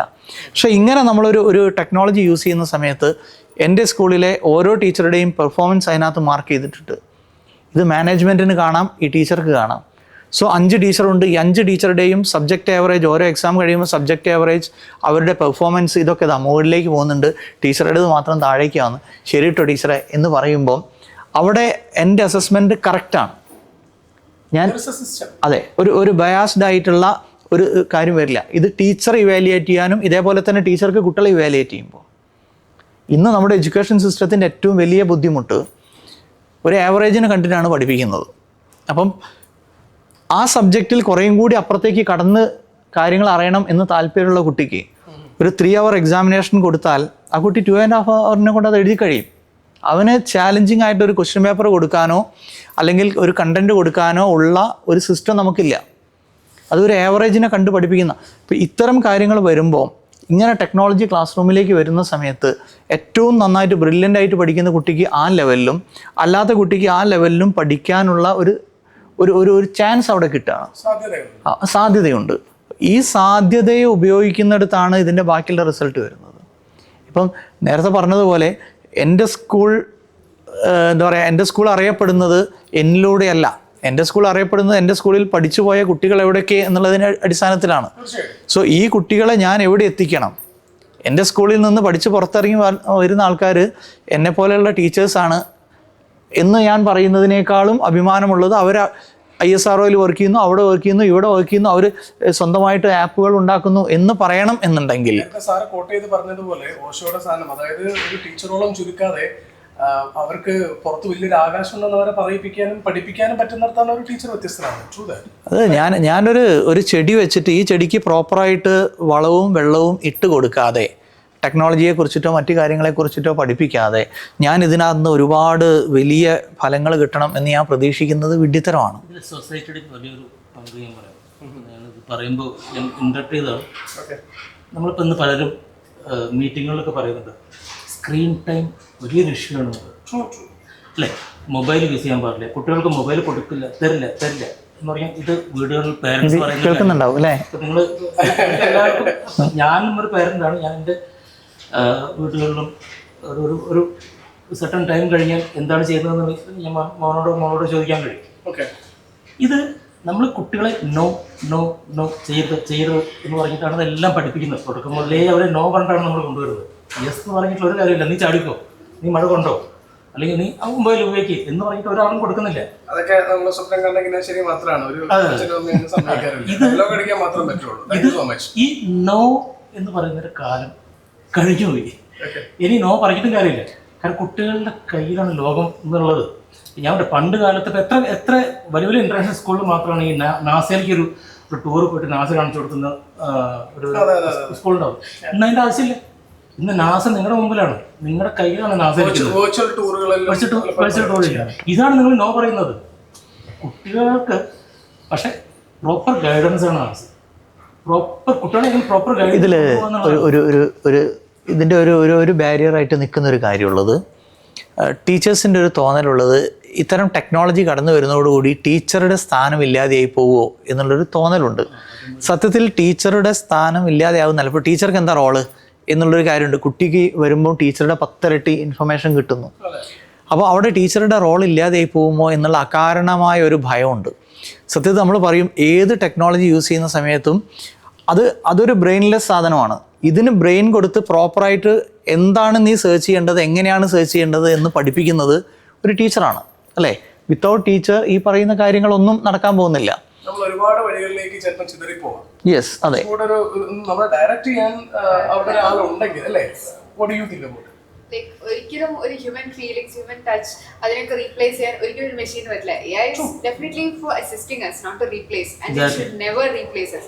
The proper judicious ആയിട്ട് നമ്മൾ അതിനെ യൂട്ടിലൈസ് ചെയ്തിട്ടുണ്ടെങ്കിൽ it can truly become a useful servant and not a dangerous master. So it depends upon how we wield it, right? I'm really happy that students saying this.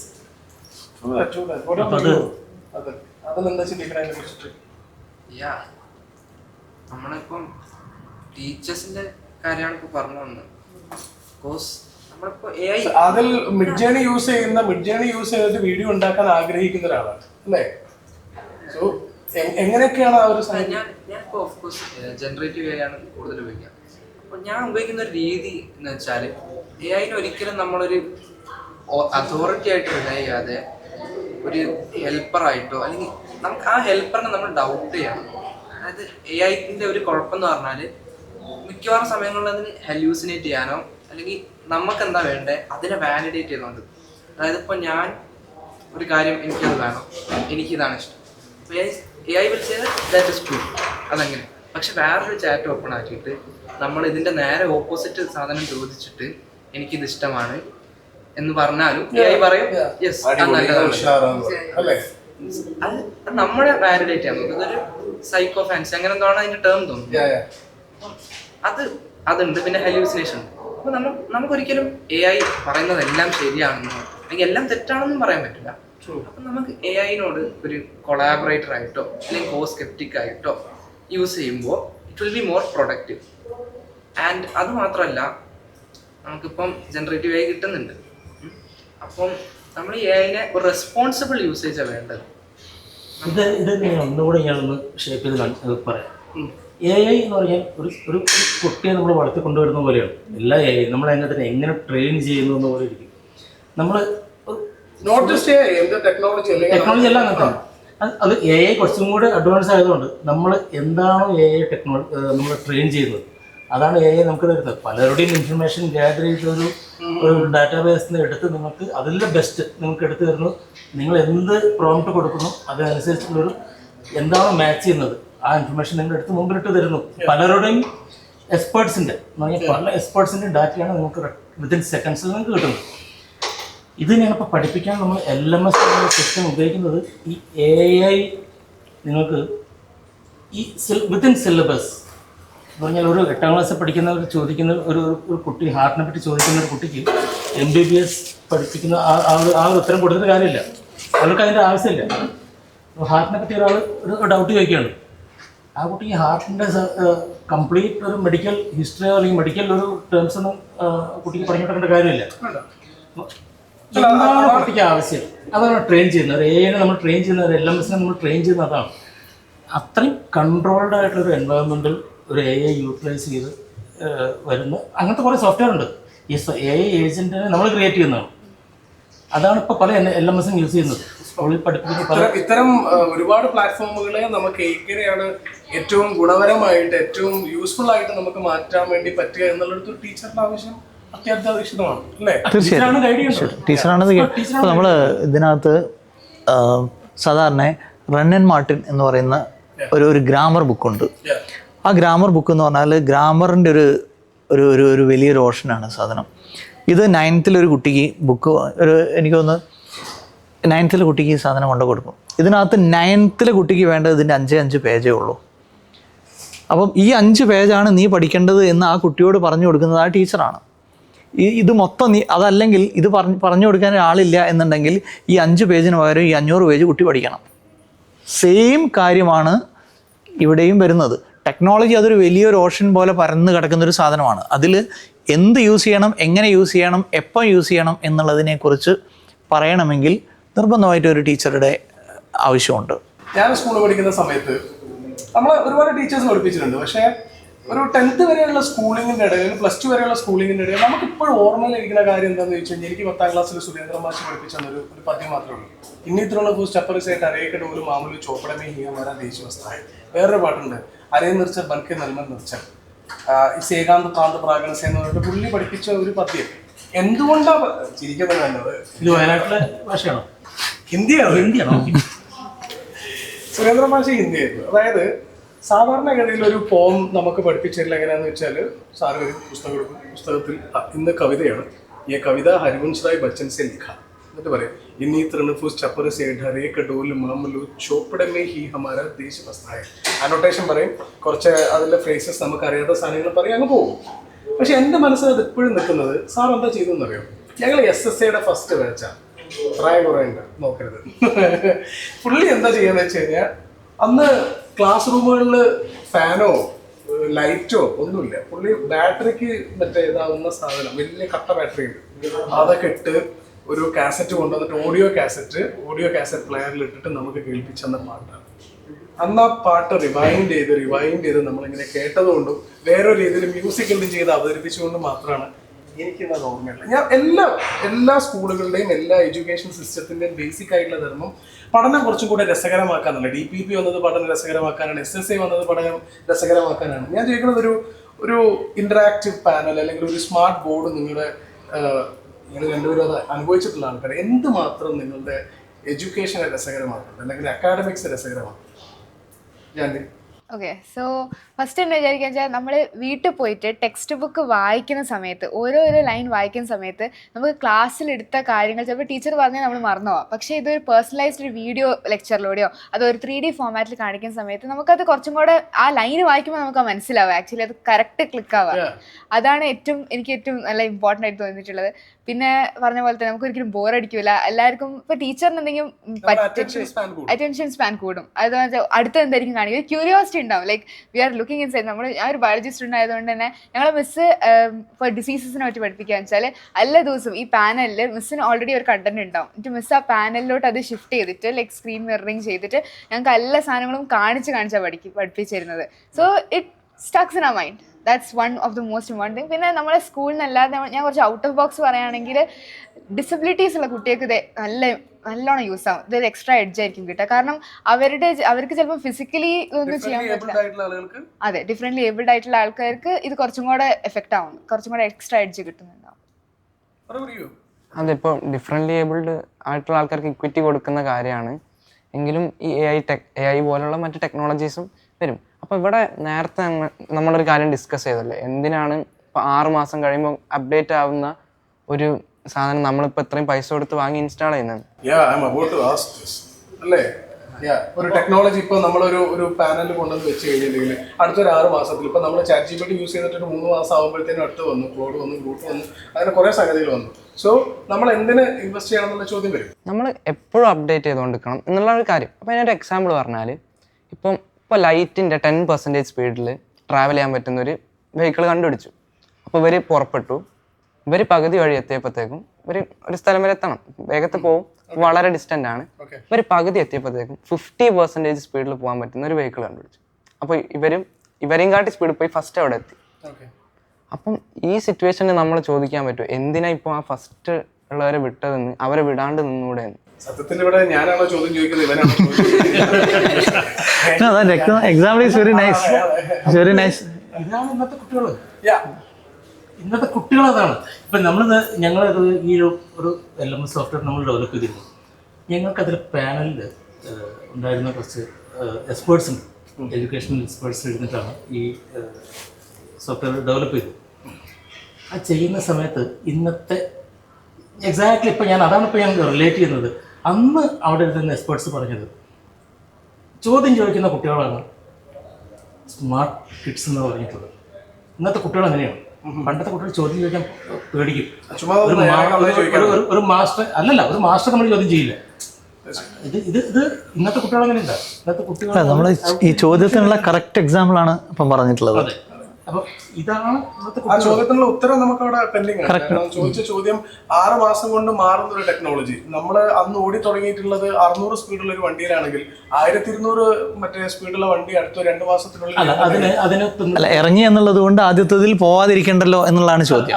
അത് തന്നെയാണ് exactly. അതൊരു വലിയൊരു പോയിന്റാണ്. പക്ഷെ ഇന്നത്തെ ടെക്നോളജി വരുന്നത് ഒരു 5 year സ്പാനുള്ളൊരു ടെക്നോളജിയാണ്. കാരണം ഇത് എല്ലാവർക്കും അറിയാം. ഈ വരുന്നതെല്ലാം മിനിമം ഒരു 5 year ലൈഫ് ഉണ്ടാവും. പക്ഷെ അത്രയ്ക്ക് പ്രതീക്ഷിക്കാവും. ഞാൻ ഒരെണ്ണം വാങ്ങി, പണ്ട് ഒരു അംബാസിഡർ കാർ വാങ്ങി ഞാനത് എൻ്റെ മകന് കൈമാറണം എന്ന് വിചാരിച്ചിട്ട് ഒരു പാനൽ വാങ്ങിയിട്ട് 20 കൊല്ലം കഴിഞ്ഞിട്ട് ആ പാനൽ എടുത്ത് ഞാൻ യൂസ് ചെയ്തിട്ട് കളയൂ എന്ന് വിചാരിച്ച് ഇൻവെസ്റ്റ് ചെയ്യാൻ ഇന്നത്തെ കാലത്ത് ഒരിക്കലും കഴിയില്ല, ഒന്നിനും കഴിയില്ല.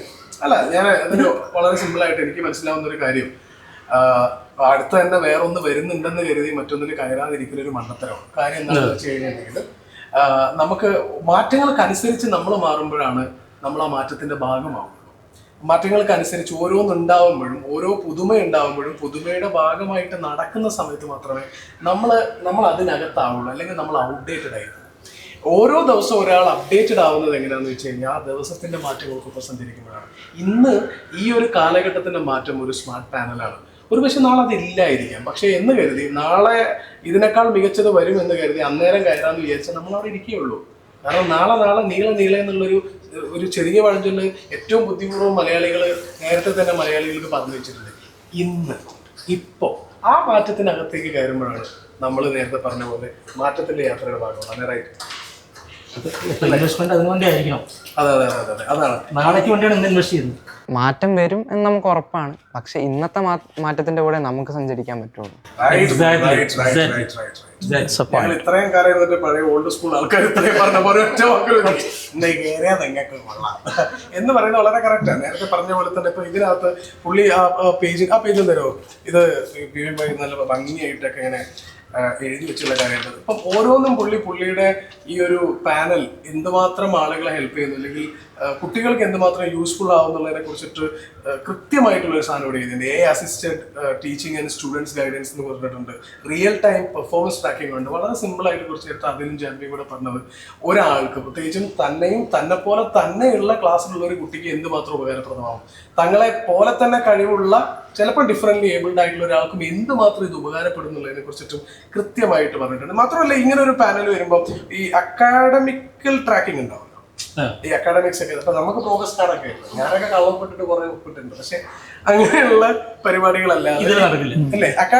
അക്കാഡമിക്സിന്റെ ഒരു ട്രാക്കിംഗ്, പാരന്റ്സ് ടീച്ചേഴ്സ് ഒക്കെ ഉള്ള ഒരു ബന്ധം ഇങ്ങനൊക്കെ ഒരു സ്മാർട്ട് പാനൽസിലും എന്ന സമയത്ത് എന്തുമാത്രം അത് ഇപ്പോഴത്തെ ടെക്നോളജി ഉപയോഗിച്ചിട്ട് ഇപ്പോൾ കുട്ടികളെ അസസ് ചെയ്യുന്ന ഒരു സിസ്റ്റം ഇതിലുണ്ടല്ലോ. നമ്മളിപ്പോൾ യൂസ് ചെയ്യുന്ന ടെക്നോളജി യൂസ് ചെയ്യുന്നത്.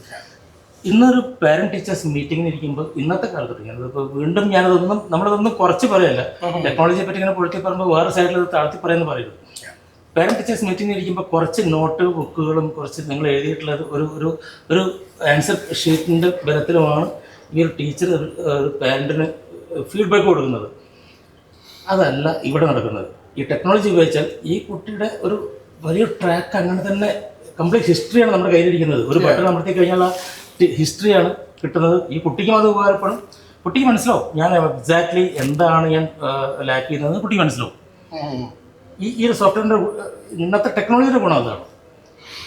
ഇതിൽ സാധാരണ രീതിയിൽ നമ്മളൊരു കുട്ടി വന്ന് ജോയിൻ ചെയ്തു, ഫസ്റ്റ് സ്റ്റാൻഡേർഡിൽ കുട്ടി പഠിക്കുന്നു. ആ കുട്ടിക്ക് കുറേ കാര്യങ്ങളൊക്കെ അറിയാം, നല്ല കുട്ടിയാണ്. കുറച്ച് സെക്കൻഡ് സ്റ്റാൻഡേർഡിലേക്ക് കയറുന്നു, തേർഡ് സ്റ്റാൻഡേർഡിലേക്ക് കയറുന്നു. കുറച്ച് വർഷങ്ങൾ കഴിഞ്ഞ് കുട്ടി 10th എത്തുമ്പോൾ അല്ലെങ്കിൽ 9th എത്തുമ്പോൾ നമ്മൾ പറയുന്നു ഈ കുട്ടി മോശക്കാരനാണ്, അല്ലെങ്കിൽ ഇവൻ പഠിക്കുന്ന കുട്ടിയാണ്, അല്ലെങ്കിൽ ഇവൻ പഠിക്കാത്ത കുട്ടിയാണ് എന്ന് പറയുന്നു. അപ്പോൾ ഈ പറയുന്ന സമയത്ത് ഇപ്പോൾ 9th ടീച്ചർ അല്ലെങ്കിൽ 8th ടീച്ചർക്ക് ഇവനെ അറിയില്ല. ഇവനറിയാൻ എന്താ കയ്യിലുള്ളതെന്ന് ചോദിച്ചാൽ മുമ്പ് ആരോ എഴുതി വെച്ച കുറച്ച് പ്രോഗ്രസ് റിപ്പോർട്ടുകളുണ്ട്. ആ പ്രോഗ്രസ് റിപ്പോർട്ടിനപ്പുറത്തേക്ക് വരികളുടെ ഇടയിൽ എഴുതുന്ന നോട്ട്സ് സിസ്റ്റം ഇല്ല. സോ നമുക്കൊരു പ്രോപ്പർ ടെക്നോളജി അതിനകത്തുണ്ടെങ്കിൽ ആ കുട്ടി എന്താണ് എന്നുള്ളതിൻ്റെ ഒരു റെക്കോർഡ് അതിനകത്ത് എടുത്തു വെച്ചിട്ടുണ്ട്. അടുത്ത വർഷം ഇത് കണ്ടിന്യൂസ് ആയിട്ട് എടുത്തു വെക്കുന്ന സമയത്ത് 4th ഇന്ന കുട്ടി പഠിക്കുമ്പോൾ അവിടെ മുതലാണ് കുട്ടിക്ക് ഒരു ട്വിസ്റ്റ് വന്നിട്ടുള്ളത്. ഗ്രാജുവലി മാറ്റം. അപ്പോൾ എന്തുകൊണ്ട് മാറ്റം വന്നു, ആ സമയത്ത് ആ കുട്ടിയുടെ ഇതിനകത്ത് ഇന്ന ചേഞ്ച് വന്നിട്ടുണ്ട് എന്നുള്ളത് നോട്ട് ചെയ്യാൻ പറ്റും. അതൊരു കാര്യം. അപ്പോൾ ഒരു കണ്ടിന്യൂസ് ലേണിംഗ് എന്ന് പറയുന്ന ആ ഒരു കണ്ടിന്യൂസ് ഇവാലുവേഷൻ എന്ന് പറയുന്ന പ്രോസസ്സ് പ്രോപ്പറായിട്ട് നടക്കും എന്നുള്ളതാണ് ഒരു കാര്യം. Holistic report. യെസ്. ഇപ്പോൾ നിലവിലുള്ള ഈ ഹോളിസ്റ്റിക് റിപ്പോർട്ടിനകത്ത് ഇതൊക്കെ അത് കണ്ടിന്യൂസ് ആയിട്ട് ഇവാലുവേറ്റ് ചെയ്ത് പോകണം എന്നുള്ളതാണ്, ഒറ്റ പ്രാവശ്യം ചെയ്തു പോകുന്നതല്ല. ഇതൊരു കാര്യം. രണ്ടാമത്തത്, ഇപ്പോൾ ചില എക്സാമിനേഷൻ നടക്കുന്ന സമയത്ത് ഒരു എക്സാം നടക്കുന്നു 45 out of 50, അടുത്ത എക്സാം നടക്കുന്നു അത് 15 out of 20, വേറെ എക്സാമിനേഷൻ നടക്കുന്നു അത് ഒരു 72 out of 75. അപ്പം ഒരു പാരൻ്റ് വരുന്ന സമയത്ത് ഇതിൽ എത്ര പാരൻസ് പ്രോപ്പറായിട്ട് ഇതിൻ്റെ കാൽക്കുലേഷനൊക്കെ എടുത്തു വെച്ച് വരുന്നു എന്നറിയില്ല. അപ്പം നേരത്തെ ഒരു കുട്ടിക്ക് 45 out of 50 കിട്ടിയിട്ടുണ്ട്, ഇപ്പുറത്ത് 15 out of 20 കിട്ടിയിട്ടുണ്ട്. അപ്പോൾ എൻ്റെ കുട്ടി മുന്നിലേക്കാണോ പോയത് പിന്നിലേക്കാണോ പോയത് എന്നുള്ളൊരു ചോദ്യമുണ്ട്. അപ്പോൾ അവിടെ ഈ ട്രഡീഷണൽ ആയിട്ടുള്ള ഈ കാര്യങ്ങൾ വെക്കുന്നതിന് പകരം ഇതിനെ കമ്പയർ ചെയ്യാൻ ഒരു നല്ല ഒരു ടൂൾ ഉണ്ടെങ്കിൽ തീർച്ചയായിട്ടും അത് സാധിക്കും. കഴിഞ്ഞ എക്സാമിനേഷനിൽ നിന്ന് ഇവൻ മുന്നിലേക്കാണോ പിന്നിലേക്കാണോ പോയത്, ഒരു പാരൻറ്റിനെ വിളിച്ചിരുത്തി, ഇപ്പോൾ ഞാൻ ആഗ്രഹിക്കുന്ന ഒരു കാര്യമുള്ളത്, ഞാനൊരു പാരൻറ്റിനെ വിളിച്ചിരുത്തിയിട്ട് ഈ കുട്ടിയെക്കുറിച്ചുള്ള പ്രസംഗം നടത്തുന്നതിന് പകരം ഈ കുട്ടി എഴുതിയ 4 എക്സാമിനേഷൻ, ഈ എക്സാമിനേഷനിൽ കുട്ടിയുടെ മാർക്സ് ഒരു ഗ്രാഫിക്കൽ റെപ്രസെൻറ്റേഷൻ ഉണ്ട് എങ്കിൽ ഈ ഗ്രാഫ് മാത്രം മതി. അത് 50 70 80 എത്രയായാലും ശരി, ഈ ഒരു ഗ്രാഫ് കണ്ടാൽ ഗ്രാഫ് മുകളിലേക്കാണ് പോകുന്നതെങ്കിൽ ഓക്കെ എൻ്റെ മോൻ നന്നായിട്ട് പഠിക്കുന്നുണ്ട്. ഇത് താഴേക്കാണ് വരുന്നതെങ്കിൽ അവനോട് എനിക്ക് പറയാൻ പറ്റും നീ കുറച്ചുകൂടി നന്നായിട്ട് പഠിക്കണം എന്ന് പറയാൻ പറ്റും. നമ്മളതൊക്കെയാണ് ECG പോലെ പോവാം. അതെ, ഇടയ്ക്കിടയ്ക്ക് താഴ്ച ഇടയ്ക്കിടയ്ക്ക് പൊന്തിയിട്ട് വരും. സാറ് പറഞ്ഞതായിട്ട് ആഡ് ചെയ്യുമ്പോൾ നമ്മൾ മെയിനായിട്ട് എറർ അനാലിസിസ് ഇക്കാലത്ത് നമ്മൾ നേരത്തെ ഡിസ്കസ് ചെയ്തപ്പോൾ പറഞ്ഞിട്ടുണ്ടായിരുന്നു, പല കുട്ടികളും ലൈക്ക് എറർ അനാലിസിസ് ചെയ്യാൻ വേണ്ടി ആരും മുന്നോട്ട് വരില്ല. പക്ഷേ ഇതിൻ്റെ കൂടെ ഒരു പേഴ്സണലൈസ്ഡ് റിപ്പോർട്ട് നമ്മളിപ്പോൾ ഓൺലൈൻ എക്സാം വരുന്ന സമയത്ത് accuracy, speed, performance, time taken to solve each question അങ്ങനെ പറഞ്ഞിട്ട് നമ്മൾ ഓരോ ലെവലായിട്ട് നമ്മൾ അനലൈസ് ചെയ്യുന്നുണ്ട്. പിന്നെ അതിൻ്റെ കൂടെ ഡീറ്റെയിൽഡ് അനാലിസിസ് കിട്ടും. അപ്പോൾ അതും കൂടെ ആകുമ്പോൾ നമുക്ക് ലൈക്ക് ഫുൾ ഓൺ ലേണിംഗ് അവിടെ തന്നെ എല്ലാം സ്റ്റോപ്പ്. നമ്മൾ അതിനു വേണ്ടി വേറൊരു സ്ഥലത്തോട്ട് പോകേണ്ട ആവശ്യം വരുന്നില്ല. അതൊരു വളരെ വലിയ അഡ്വാൻറ്റേജ്. സർ അത് മാത്രമല്ല, ഇപ്പം നമ്മൾ ഈ ഗ്രേഡിനപ്പുറത്തേക്ക് എക്സാക്ട്ലി അതാണ് ഇപ്പൊ അവിടെ നമ്മൾ ഈ മാർക്ക് മാത്രം വെച്ച് നോക്കുമ്പോൾ കുട്ടികളുടെ ആപ്റ്റിറ്റ്യൂഡ്, കഴിവുകൾ അതൊക്കെ നമുക്ക് പരിശോധിക്കാൻ ഒരു ലിമിറ്റേഷൻ ഉണ്ട്. അത് ടീച്ചേഴ്സ് ഇപ്പം നീ മോശമാണെന്ന് ഈ റിപ്പോർട്ട് കാർഡ് മാത്രം വെച്ച് പറയുമ്പോൾ അവിടെ കുട്ടീൻ്റെ മറ്റ് സാധ്യതകൾ അവിടെ അടഞ്ഞു പോവാണ്. അതിന് ഇപ്പം നമ്മുടെ തന്നെ ഞാൻ എൻ്റെ സോഫ്റ്റ്വെയർ നല്ല ഇപ്പോൾ അങ്ങനെ പല സോഫ്റ്റ്വെയർ ഇന്നിപ്പം നമുക്ക് അവൈലബിൾ ആയിട്ടുള്ള കുറേ സോഫ്റ്റ്വെയർ. ഈ കുട്ടിക്ക് ഏറ്റവും കൂടുതൽ കഴിവ് ചിലപ്പോൾ പാടാനായിരിക്കും, ഒരു സിംഗറായിരിക്കും ഈ കുട്ടിയെ നിങ്ങൾ മാത്സിൽ മാർക്ക് പറയുന്ന പറഞ്ഞാൽ ആ കുട്ടിയെ മോശക്കാരനാക്കാന്ന് പറഞ്ഞാൽ അതിലും വലിയൊരു ക്രൈം പറയില്ലേ. ഇത് ഇവാലുവേറ്റ് ചെയ്യും. ഈ സോഫ്റ്റ്വെയർ ഇന്നത്തെ കാലത്ത് സോഫ്റ്റ്വെയർ ഇവാലുവേറ്റ് ചെയ്യുന്നത് ഈ കുട്ടി സ്പോർട്സിലാണോ, നിങ്ങൾക്ക് സയൻസിലാണോ, ഈ കുട്ടി പാടാനാണോ കഴിവ്, ഈ കുട്ടിക്ക് ചിലപ്പോൾ പെയിന്റിങ്ങിനായിരിക്കും കഴിവ്. ഇതിങ്ങനെ ഇവാലുവേറ്റ് ചെയ്ത് പോകും. ഞാൻ ഇപ്പം അതിൽ പറഞ്ഞതിന്റെ ഒരു കാര്യം പറയണം. അതിൽ പറഞ്ഞു, വെറും സിലബസിൽ പഠിപ്പിക്കുന്നതിനപ്പുറത്ത് നമ്മൾ സിലബസ് മാത്രമാണ് പഠിപ്പിക്കുന്നത്. ഭയങ്കരമായിട്ട് സയൻസിലോ പുല്ലിയാന്നൊക്കെ പറയും, കണക്കൊക്കെ ഗംഭീരമെന്ന് പറയും. പക്ഷെ കണക്കിനപ്പുറത്തേക്ക് എന്നോട് എൻ്റെ കെമിസ്ട്രീൻ്റെ സാറ് പറഞ്ഞു ഒന്നും ഓടി എത്തൂലെന്ന് പറഞ്ഞു, എത്തൂലെന്ന് പറഞ്ഞു. പുള്ളിനെ 2015 സംസ്ഥാന സ്കൂൾ കലോത്സവം ഞാൻ റിപ്പോർട്ട് ചെയ്യാൻ നിൽക്കുന്നു.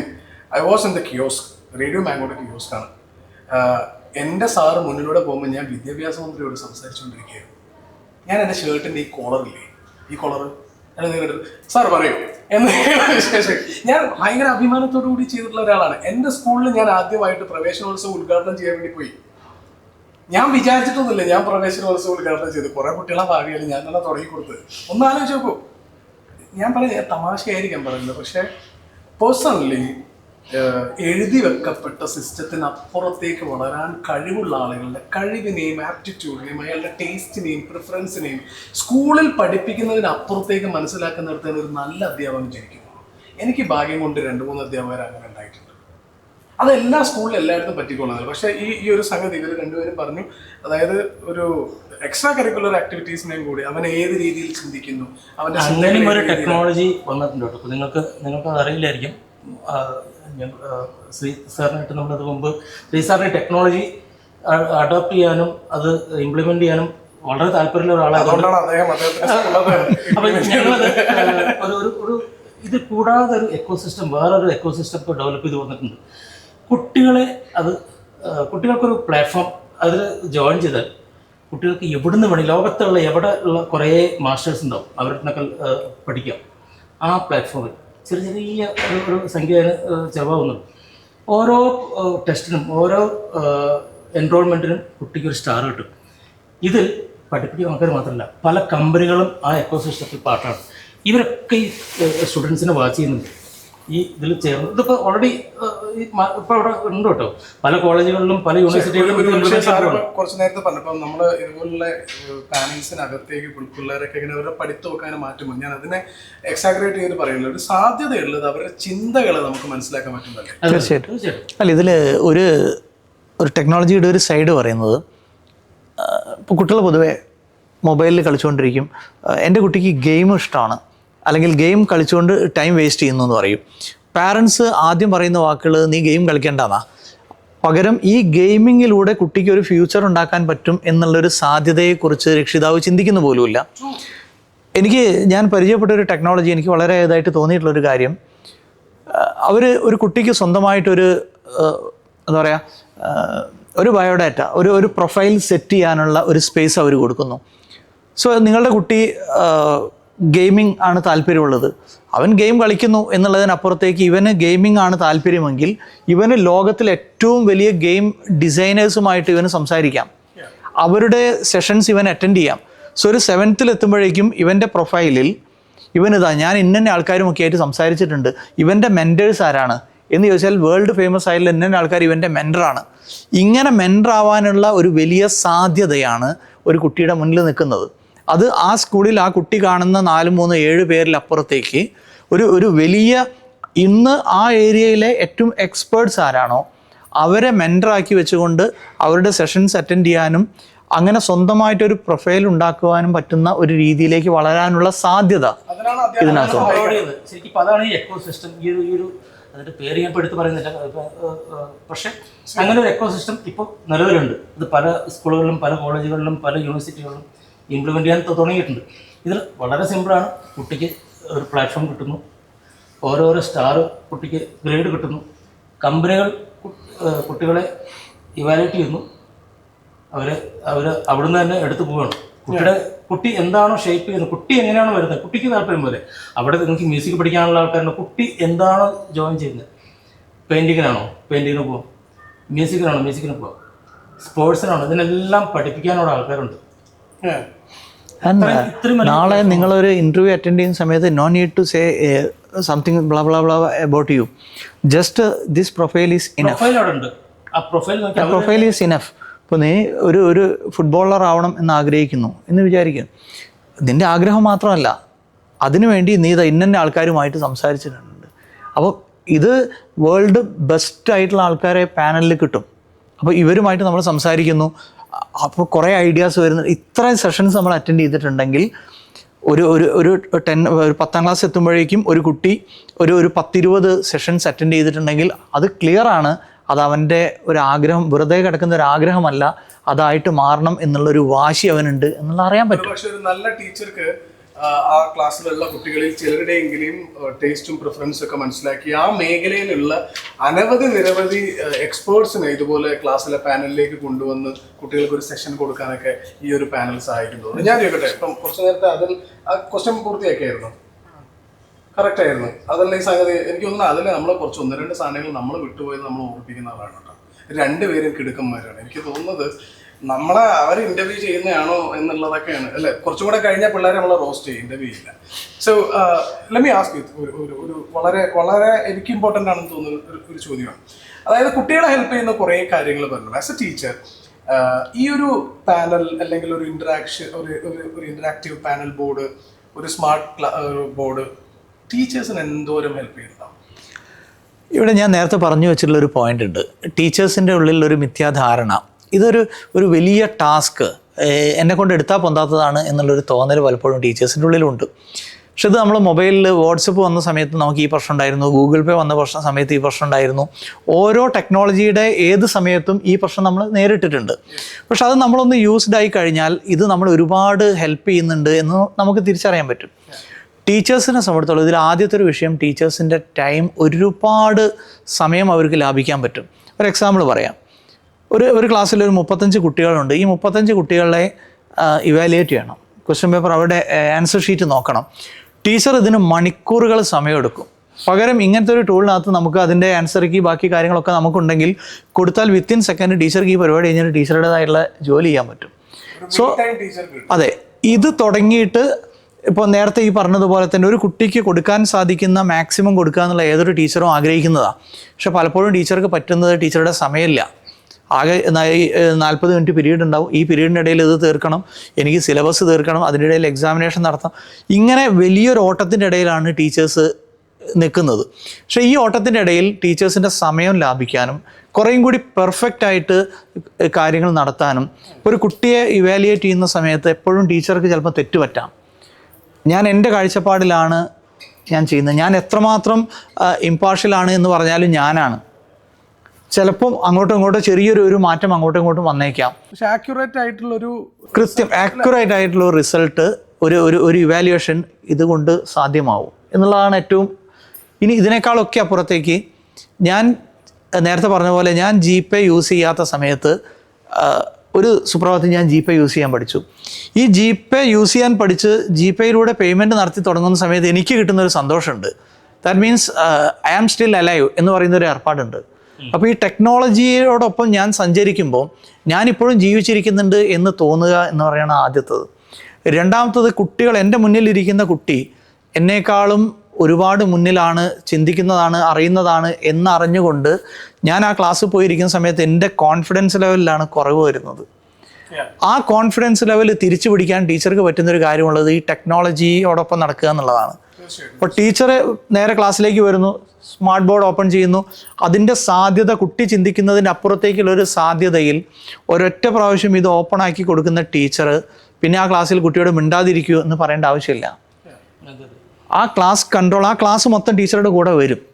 അപ്പോൾ അതുകൊണ്ട് തന്നെ ടെക്നോളജി എന്ന് പറയുന്നത് നമ്മളെ കൂടെ നിൽക്കുന്ന ഒരു കാര്യമാണ് എന്ന് പറയാം. എപ്പോഴും നമ്മൾ ഈ കാര്യങ്ങളൊക്കെ ഉപയോഗിക്കുന്നൊരു വാക്കുണ്ട്, ഉപകരണം എന്ന് പറയുന്നൊരു സംഭവമുണ്ട്. ഉപകരണം എന്ന് പറഞ്ഞാൽ നമ്മുടെ കയ്യിൽ ഒരു ഹെൽപ്പായിട്ട് കിട്ടുന്നൊരു സാധനമാണ്. സോ നേരത്തെ എനിക്കൊന്ന് ജാൻവി ഉപയോഗിച്ചൊരു വാക്കുണ്ട്, ഇതൊന്നും നമ്മുടെ മാസ്റ്റർ അല്ല, നമ്മളെ സെർവൻ്റ് ആണ് എന്ന് കരുതിയിട്ട് നമ്മൾ യൂസ് ചെയ്യാൻ തുടങ്ങിയാൽ നമ്മുടെ ജോലി ഒരുപാട് പെർഫെക്റ്റ് ആക്കും, ഒരുപാട് സമയം നമുക്ക് ലാഭം കിട്ടുന്നൊരു എന്നാണ് എനിക്കങ്ങനെ തോന്നിയിട്ടുള്ളത്. ടീച്ചറിന്റെ ഒരു ബേണിംഗ് കുറച്ചും കൂടെ തീർച്ചയായിട്ടും സിലബസ് തീർക്കുക എന്ന് പറഞ്ഞ റണ്ണിങ് ഒരു മാരത്തോൺ പ്രോസസ്സ് നടക്കാറുണ്ട്. എല്ലാ വർഷവും നടക്കുന്ന തീർച്ചയായിട്ടും പ്രോസസ്സാണ് സിലബസ് തീർക്കണം. ജനുവരി ആകുമ്പോഴത്തേനും പോർഷൻ തീർക്കുക, സിലബസ് അല്ല പോർഷൻ തീർക്കുക. എന്നിട്ട് ഫെബില്ല ജാനിന്റെ ഒരു പകുതി തൊട്ട് ഫെബ് വരെ ഒരു റിവിഷൻ ഉണ്ട്. അമ്മയെ റോളർ കോസ്റ്റർ, അങ്ങോട്ടും പോകുന്നു ഇങ്ങോട്ടും വരുന്നൊരു കുട്ടികൾക്കും പ്രഷർ ഫീൽ ചെയ്യും, ടീച്ചേഴ്സിന് ഓഫ് കോഴ്സ് അവർക്കിത് എനിക്കെന്നും പ്രഷറാണ്. അതെല്ലാം ഈ ടെക്നോളജി ഉപയോഗിക്കുമ്പോൾ ഇതെല്ലാം പ്ലാൻഡ് ആണ്. ഇത് ലെസൺ പ്ലാൻ തയ്യാറാക്കുന്നു, ടീച്ചർക്ക് അതിൻ്റെ എക്സാമ്പിൾ കൊടുക്കുന്നു, ടീച്ചർക്ക് അത് എങ്ങനെ പഠിപ്പിക്കണം, അല്ലെങ്കിൽ എന്താണ് ക്വസ്റ്റ്യൻ പേപ്പർ, എന്താണ് ക്വിസ്, ടെസ്റ്റ്, ഇത് ഇനി ഇവാലുവേഷൻ പ്രസന്റ് നേരത്തെ എക്സ്പ്ലെയിൻ ചെയ്ത് കഴിഞ്ഞു. ടീച്ചർക്ക് അത് കഴിഞ്ഞാൽ ഈ ടീച്ചർ ഒരു പേഴ്സണൽ കൂടിയാണ്. Personal time is very important. നമ്മുടെ ജോലിയുടെ അത്രയും പ്രഷർ ഉണ്ടല്ലോ, ഇത് താങ്ങാൻ തുടങ്ങിയത് എളുപ്പമുള്ള കാര്യമല്ല. പ്രത്യേകിച്ച് ഈ കുട്ടികളെ ഹാൻഡിൽ ചെയ്ത് പല ഇവിടുന്ന് ബാക്ക്ഗ്രൗണ്ടിൽ നിന്ന് വരുന്ന കുട്ടികളെ ഹാൻഡിൽ ചെയ്ത് വീട്ടിലെത്തുന്ന ഒരു ടീച്ചറുടെ അവസ്ഥ അത് പല ടീച്ചേഴ്സിനറിയാം. ടീച്ചേഴ്സ് ഉള്ള വീടുകളിൽ ഇപ്പോൾ നിങ്ങളുടെ ടീച്ചറാന്ന് പറയും, മനസ്സിലാക്കാൻ കഴിയും. ഇത് ഒരു 60-40 ആണെന്ന് വിചാരിച്ചു. ഇപ്പോഴത്തെ ഒരു ടെക്നോളജി ഉപയോഗിച്ചിട്ട് ഒരു 60% burning time, more than 60% burning time കുറയ്ക്കുന്ന ടെക്നോളജിയാണ് ഇപ്പോൾ ഉള്ളത്. ടെക്നോളജിയെ അഡോപ്റ്റ് ചെയ്യാൻ മടിക്കരുത് ടീച്ചേഴ്സ്, ഞാൻ പറയുന്നത്. ടീച്ചേഴ്സ് മാത്രമല്ല, പേരൻസും ഇതിൽ ഭാഗമാക്കണം. പേരൻസും പഠിക്കരുത്, ടീച്ചേഴ്സും പഠിക്കരുത്, മാനേജ്മെൻറ്റും പഠിക്കരുത്. സാധാരണ നിങ്ങളൊരു ഈ ഒരു അപ്കമിങ് ജനറേഷൻ എന്നുള്ള രീതിയിൽ നേരത്തെ അതിൽ പറഞ്ഞു വെച്ചൊരു കാര്യമുണ്ട്, പലപ്പോഴും ടെക്നോളജിയുടെ ബാഡ് സൈഡിനെ ഹൈലൈറ്റ് ചെയ്തിട്ട് പറയുന്നു എന്നുള്ളത്. അതിൽ പ്രധാനമായിട്ടും ചെയ്യുന്നൊരു കാര്യമാണ്, എനിക്കൊന്ന് കാലിഫോർണിയയിലെ ഒരു റോബോട്ട് ഒരു കുട്ടിയോട് ചോദിച്ചൊരു ചോദ്യമുണ്ട്. അവൻ്റെ ഹോംവർക്ക് ചെയ്യാൻ വേണ്ടിയിട്ട് സ്ഥിരമായിട്ട് ചോദിച്ചിട്ട് സ്വന്തം ഹോംവർക്ക് നിനക്ക് ചെയ്യാൻ പറ്റില്ല, നിനക്ക് ചത്തൂടെ എന്ന് ചോദിച്ചൊരു ചോദ്യം ഉണ്ടായിരുന്നു. പത്രങ്ങളിലൊക്കെ ആഘോഷിച്ച വാർത്തയാണ്. സോ ഈ ഒരു ഇത്തരം ടെക്നോളജി കടന്നു വരുന്നതോട് കൂടിയിട്ട് അടുത്ത ജനറേഷൻ മീൻസ് നിങ്ങളുടെ ജനറേഷൻ ചിന്താശേഷി ഇല്ലാത്ത മടിയന്മാരായി പോവും എന്ന് ഒരു വലിയ ആശങ്ക ഈ ടെക്നോളജി യൂസ് ചെയ്യാത്ത ഒരു ആൾക്കാർ പറയുന്നൊരു പ്രധാന വാദമാണ്. എങ്ങനെയാണ് നിങ്ങൾ ഇതിനെ കാണുന്നത്? സാർ, അതിനെ നോക്കിക്കാണുന്ന രീതി എന്ന് വെച്ചാൽ നമുക്ക് അതിന് വേറൊരു ഉദാഹരണം എടുക്കാം.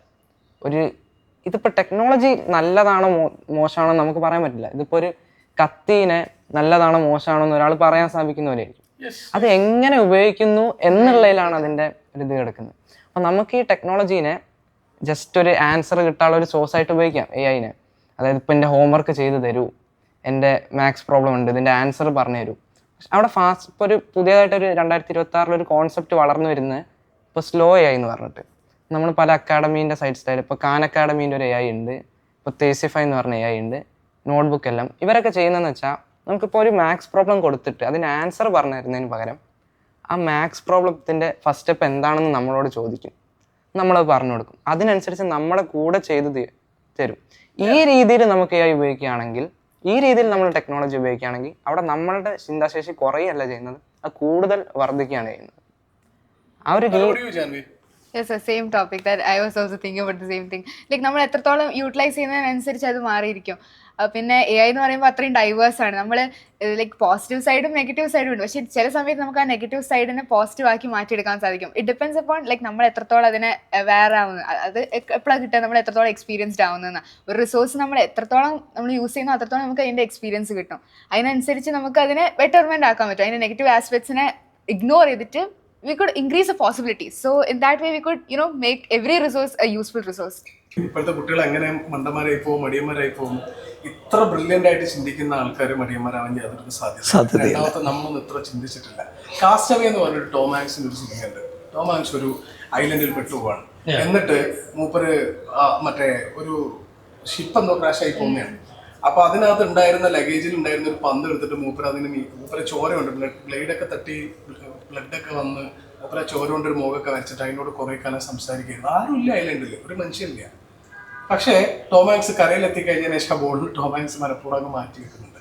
ഹെർ എന്ന് പറഞ്ഞിട്ടുള്ള മൂവി, അതിനകത്ത് സിരീനെ, അതായത് ഒരു അല്ലേ, സിരീനെ പോയി പ്രേമിക്കുന്ന ഒരു മനുഷ്യന്റെ കഥയാണ്.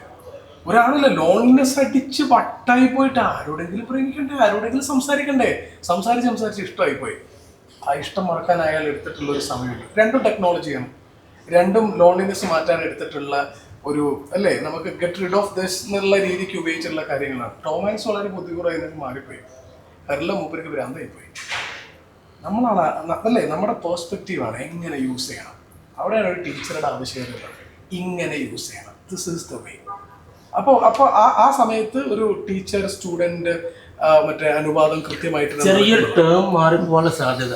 ചെറിയൊരു ടേം ടീച്ചർ എന്നൊരു കൺസെപ്റ്റ്, ഗൈഡ് എന്നൊരു കൺസെപ്റ്റ്. ടീച്ചർ എന്നുള്ള കൺസെപ്റ്റ് നിലവിൽ ടീച്ചർ എന്ന് പറയുന്ന കൺസെപ്റ്റ് നിലവിലില്ല സത്യത്തിൽ.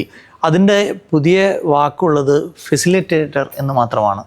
വേണ്ട ഫെസിലിറ്റീസ് എന്തൊക്കെയാണോ ഇത് പ്രൊവൈഡ് ചെയ്ത് കൊടുക്കൽ മാത്രമാണ് സത്യത്തിൽ ഒരു ടീച്ചറുടെ ജോലി. ഇതാണ് വഴി, കുഞ്ഞാൻ നടന്നോ, നല്ല അടിപൊളി സ്ഥലമാണെന്ന് പറഞ്ഞു കൊടുക്കുക. ഇന്നൊരു കാര്യം ഉണ്ടെന്ന് ഞാൻ നേരത്തെ പറഞ്ഞ പോലെ തന്നെ അതിലും ജാൻവിയും ചിന്തിക്കുന്ന ചിന്തകൾ ഒരു പക്ഷേ എൻ്റെ 15 വയസ്സിലോ 16 വയസ്സിലോ ഞാൻ ചിന്തിച്ചിട്ടില്ല. അല്ലെങ്കിൽ അത്ര ഇപ്പം നമ്മളൊക്കെ എന്ന് പറഞ്ഞു കഴിഞ്ഞിട്ടുണ്ടെങ്കിൽ ഇപ്പം ഞാനൊക്കെ ഭ്രാന്ത് പിടിച്ച് വായിച്ചിട്ടുണ്ട്. ഒരു ദിവസം എൻ്റെ വീടിനടുത്തുള്ളതും എൻ്റെ വീട്ടിൽ വരുന്നതുമായിട്ടുള്ള പത്രം വായിക്കുന്ന സമയത്ത് കിട്ടുന്നൊരു GK-ൻ്റെ അപ്പുറത്തേക്കാണ് അതിലും ജാൻവിയും ചിന്തിക്കുന്നത്. നോട്ട്ബുക്ക് എല്ലാം എന്നുള്ള ഞാൻ കേട്ടിട്ടുണ്ട്, പക്ഷെ അതൊരു സ്ലോ AI ആണെന്ന് കേട്ടിട്ടില്ല. AI എന്ന് പറഞ്ഞാൽ എന്തെങ്കിലും ചോദിച്ചാൽ മങ്കി പെൻ പോലെ നമുക്ക് ഇങ്ങോട്ട് ഉത്തരം തരുന്നൊരു സിസ്റ്റം മാത്രമേ നമ്മൾ ചിന്തിച്ചിട്ടുള്ളൂ.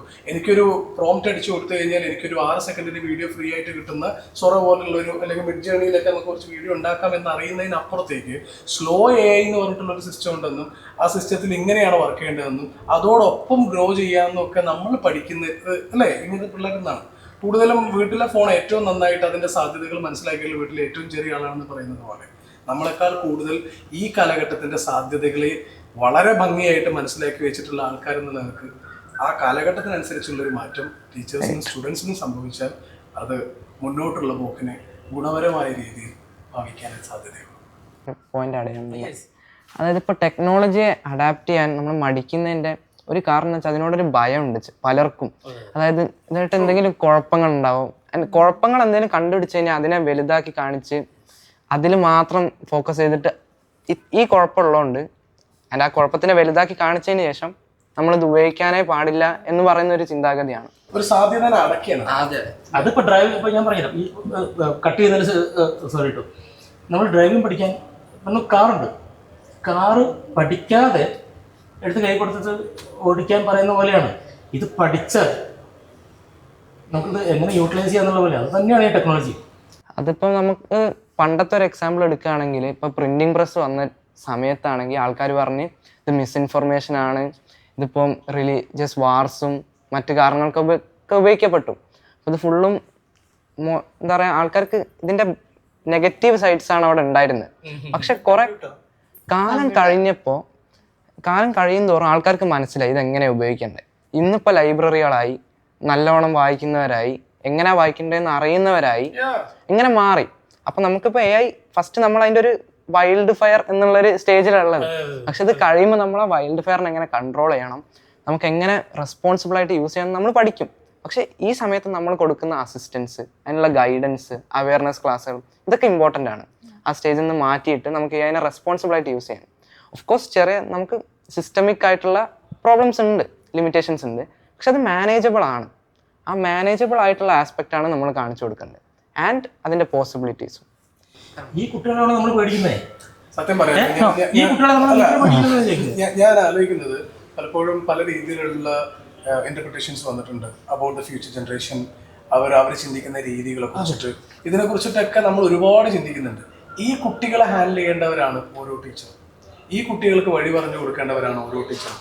ഞാൻ പറയണത്, ഒന്ന് അവരുടെ മുന്നേ ഓടിയിട്ടില്ലെങ്കിലും അവരുടെ ഒപ്പം നടക്കാനെങ്കിലും നമ്മൾ ശ്രമിക്കുന്നിടത്താണ് ഒരു മാറ്റം തുടങ്ങുന്നത്.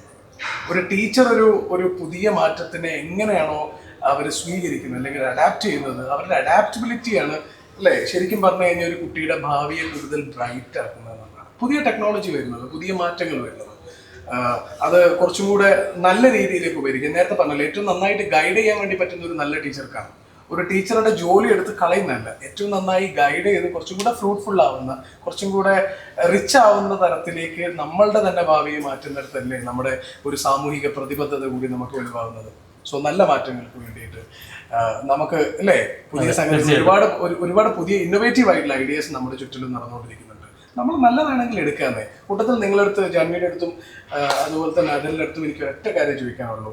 നിങ്ങളുടെ കണ്ണിൽ ഈ ഒരു സംഗതി, ഇപ്പം നമ്മൾ ദിസ് പെർട്ടിക്കുലർ തിങ്, ഒരു ഇന്ററാക്റ്റീവ് പാനൽ വരുന്നതോട് കൂടിയിട്ട് ഒരു ടീച്ചർക്ക് എന്തൊക്കെ തരത്തിലുള്ള ലാഭം ഉണ്ടാവുമെന്ന് തോന്നുന്നു, അല്ലെങ്കിൽ എന്തൊക്കെ തരത്തിൽ അവർക്ക് ഗുണപരമാവുമെന്നാണ് വിചാരിക്കുന്നത്? ഇപ്പോൾ ഈ ടീച്ചേഴ്സിൻ്റെ ടാസ്ക് എടുക്കുകയാണെങ്കിൽ ഇപ്പോൾ അവർക്ക് കുറേ ടാസ്ക്സ് ഉണ്ട്. അതുകൊണ്ട് തന്നെ അവർക്ക് ഇപ്പം മെയിനായിട്ട് കുറേ അൺവാണ്ടഡ് ടാസ്ക്കാണ്. ഇപ്പോൾ സാറ് പറഞ്ഞ പോലെ ഇപ്പോൾ ഇവാലുവേഷന് വേണ്ടി മണിക്കൂറുകൾ പോകുന്നു. അപ്പോൾ ആ സമയം നമുക്കിപ്പോൾ AI മറ്റ് ടെക്നോളജി ഉപയോഗിച്ച് ലാഭിക്കാൻ പറ്റുകയാണെങ്കിൽ ഈ ടീച്ചേഴ്സിന് മറ്റുള്ള കാര്യങ്ങൾ ശ്രദ്ധിക്കാൻ പറ്റും. ഈ സ്റ്റുഡൻസിൻ്റെ ഹോളിസ്റ്റിക് ഗ്രോത്ത് നമുക്ക് ട്രാക്ക് ചെയ്യാമെന്ന് പറഞ്ഞു. അപ്പം അതിലേക്കും കൂടിയും ഈ ടീച്ചേഴ്സിന് ശ്രദ്ധ എത്താൻ സാധിക്കും. അപ്പം ആ ടൈം അവിടെ സേവ് ചെയ്യുകയാണല്ലോ. അപ്പം നമുക്ക് ടീച്ചേഴ്സിൻ്റെ ഫ്രീ ടൈം ആയിട്ടും എടുക്കാം. അതല്ലാതെ ഇപ്പം നമ്മൾ പഠിപ്പിക്കുന്നതിനിടയിൽ തന്നെ അങ്ങനെ ടൈം സേവ് ചെയ്യാൻ പറ്റുകയാണെങ്കിൽ ആ ടൈം നമുക്ക് പല പോസിബിലിറ്റീസാണ് അവിടെ തുറന്നു കിട്ടുന്നത്. ആ ടൈം എന്ന് പറയുന്ന ഒരു പ്രഷ്യസ് ആയിട്ടുള്ള സാധനമാണ് നമുക്ക് അവിടെ കിട്ടുന്നത് ഈ പുതിയ ടെക്നോളജി വെച്ചിട്ട്. ടീച്ചേഴ്സിന്റെ ഓരോ ആക്റ്റും നമ്മൾ ക്ലാസ് റൂമിൽ ആ ടീച്ചർ വന്ന മുതൽ ലൈക്ക് കുട്ടികൾ ഇത്രയും നേരം അടങ്ങി കുത്തിരിക്കുകയും ടീച്ചർ വരുന്ന സമയത്താണ് ഫുൾ അറ്റൻഷൻ ടീച്ചറിന് മുന്നോട്ട് പോവുക. അപ്പോൾ ആ ഒരു സിറ്റുവേഷൻ നമ്മൾ എത്തുന്ന സമയത്ത് നമ്മൾ എന്താ വിചാരിക്കുക, ടീച്ചറിന്റെ ഓരോ ആക്ടും ഏതൊരു കുട്ടിയും ഫസ്റ്റ് തന്നെ ഒബ്സർവ് ചെയ്യുക. അപ്പം ഓരോ ആ മൊമെന്റിൽ മുതൽ ആ 45 മിനിറ്റ്സിന്റെ ജേർണി ആണെച്ചാൽ ടീച്ചർ എന്തൊക്കെ ചെയ്യുന്ന ആ കുട്ടികളെ ഭാവിനെ അത് എത്രത്തോളം ഇൻഫ്ലുവൻസ് ചെയ്യും. സോ ഇപ്പം പറഞ്ഞ പോലെ തന്നെ നമ്മൾ ആ ടൈം എത്ര ബെറ്റർ ആയിട്ട് യൂട്ടിലൈസ് ചെയ്യുന്നത്, നമുക്ക് ഒരു എക്സ്പീരിയൻഷ്യൽ ലേണിംഗ് കൊടുക്കുന്ന സമയത്ത് ഈ ഒരു കോൺസെപ്റ്റിനെ കുറച്ചും കൂടെ ബെറ്റർ ആക്കി കാണിക്കാൻ വെച്ചാൽ ആ കുട്ടി ഒരിക്കലും ജീവിതത്തിൽ ഒരിക്കലും മറക്കൂല. ജസ്റ്റ് ആ ക്ലാസ്സിൽ മാത്രമല്ല ജീവിതത്തിൽ ഒരിക്കലും മറക്കൂല. അപ്പം ഇറ്റ് ബിക്കംസ് ലൈഫ് ടൈമിലാണ്. സത്യം, സ്കൂളിനപ്പുറത്തും സിലബസിനപ്പുറത്തൊക്കെ പഠിച്ചുകൊണ്ടിരിക്കുന്ന ഒരു നെക്സ്റ്റ് ജെൻ ആൾക്കാർക്കിടയിൽ നമ്മൾ പുതിയൊരു ടെക്നോളജി അവതരിപ്പിക്കുന്ന സമയത്ത് നമ്മൾ ഇംപ്ലിമെന്റ് ചെയ്യുന്ന ചുമ്മാ ഒരു ടെക്നോളജി മാത്രമായിരിക്കില്ല. ഒരു പക്ഷേ നമ്മളൊരു പുതിയ വിപ്ലവത്തിന് തിരികൊളുത്ത് കൂടിയാണ്. ചുമ്മാ എന്തെങ്കിലും ഇംപ്ലിമെന്റ് ചെയ്ത് പോകുന്നതിനപ്പുറത്തേക്ക് എക്സ്പീരിയൻസ് ചെയ്യാൻ വേണ്ടി മാത്രം, അല്ലെങ്കിൽ അത്രയ്ക്കും വലുതായ രീതിയിൽ ഒരു സംഗതി പുറത്തേക്ക് വരുമ്പോൾ ജസ്റ്റ് അതിനൊന്ന് എക്സ്പീരിയൻസ് ചെയ്യുക. പുതിയ മാറ്റങ്ങളെ നമ്മളൊന്ന് ആഞ്ഞൊന്ന് പുലുകുമ്പോൾ ആ മാറ്റത്തിനൊപ്പം നമ്മൾ നടക്കാനുള്ളതാണ്. ഇവിടെ ഒരു പുതിയ മാറ്റത്തിന് നമ്മൾ തുടക്കം കുറിക്കുകയാണ്. ഈ ഒരു സ്മാർട്ട് ക്ലാസ് റൂം എന്നോ ഡിജിറ്റൽ ക്ലാസ് റൂം എന്നോ ചുമ്മാ പറയാതെ, അല്ലെങ്കിൽ ആ പറച്ചിലിനപ്പുറത്തേക്ക് ആ പറയുന്നതിന് കുറച്ചും കൂടെ വാക്കർത്ഥത്തിൽ പ്രയോഗിക്കാൻ വേണ്ടി പറ്റുന്ന രീതിയിൽ കുറച്ചും കൂടെ ജീവിതത്തിൽ ഉപകാരപ്രദമാവുന്ന രീതിയിൽ ഒരു മാറ്റം കൊണ്ടുവരുമ്പോൾ അതിനെ നമ്മൾ കുറച്ചും കൂടെ അറിഞ്ഞ് എഡ്യൂക്കേറ്റേഴ്സ് അത് കുട്ടികളിലേക്ക് ഇംപ്ലിമെന്റ് ചെയ്ത് കൊടുക്കുമ്പോൾ മാത്രമാണ് ആ സംഗതി ഉദ്ദേശിക്കുന്ന മാറ്റം അതിലേക്ക് എത്തുന്നത്. തീർച്ചയായിട്ടും. സോ ആ ഒരു നോട്ടിൽ നമുക്കൊരു ചെറിയ താങ്ക് യു പറയാം അല്ലേ. ഇത്രയും നേരം എന്നോടൊപ്പം വരുന്ന ശ്രീജിത്ത് സാറുണ്ട്, അതുപോലെ തന്നെ അതിൽ Janvi, Vivek. Thank you so much. Thank you.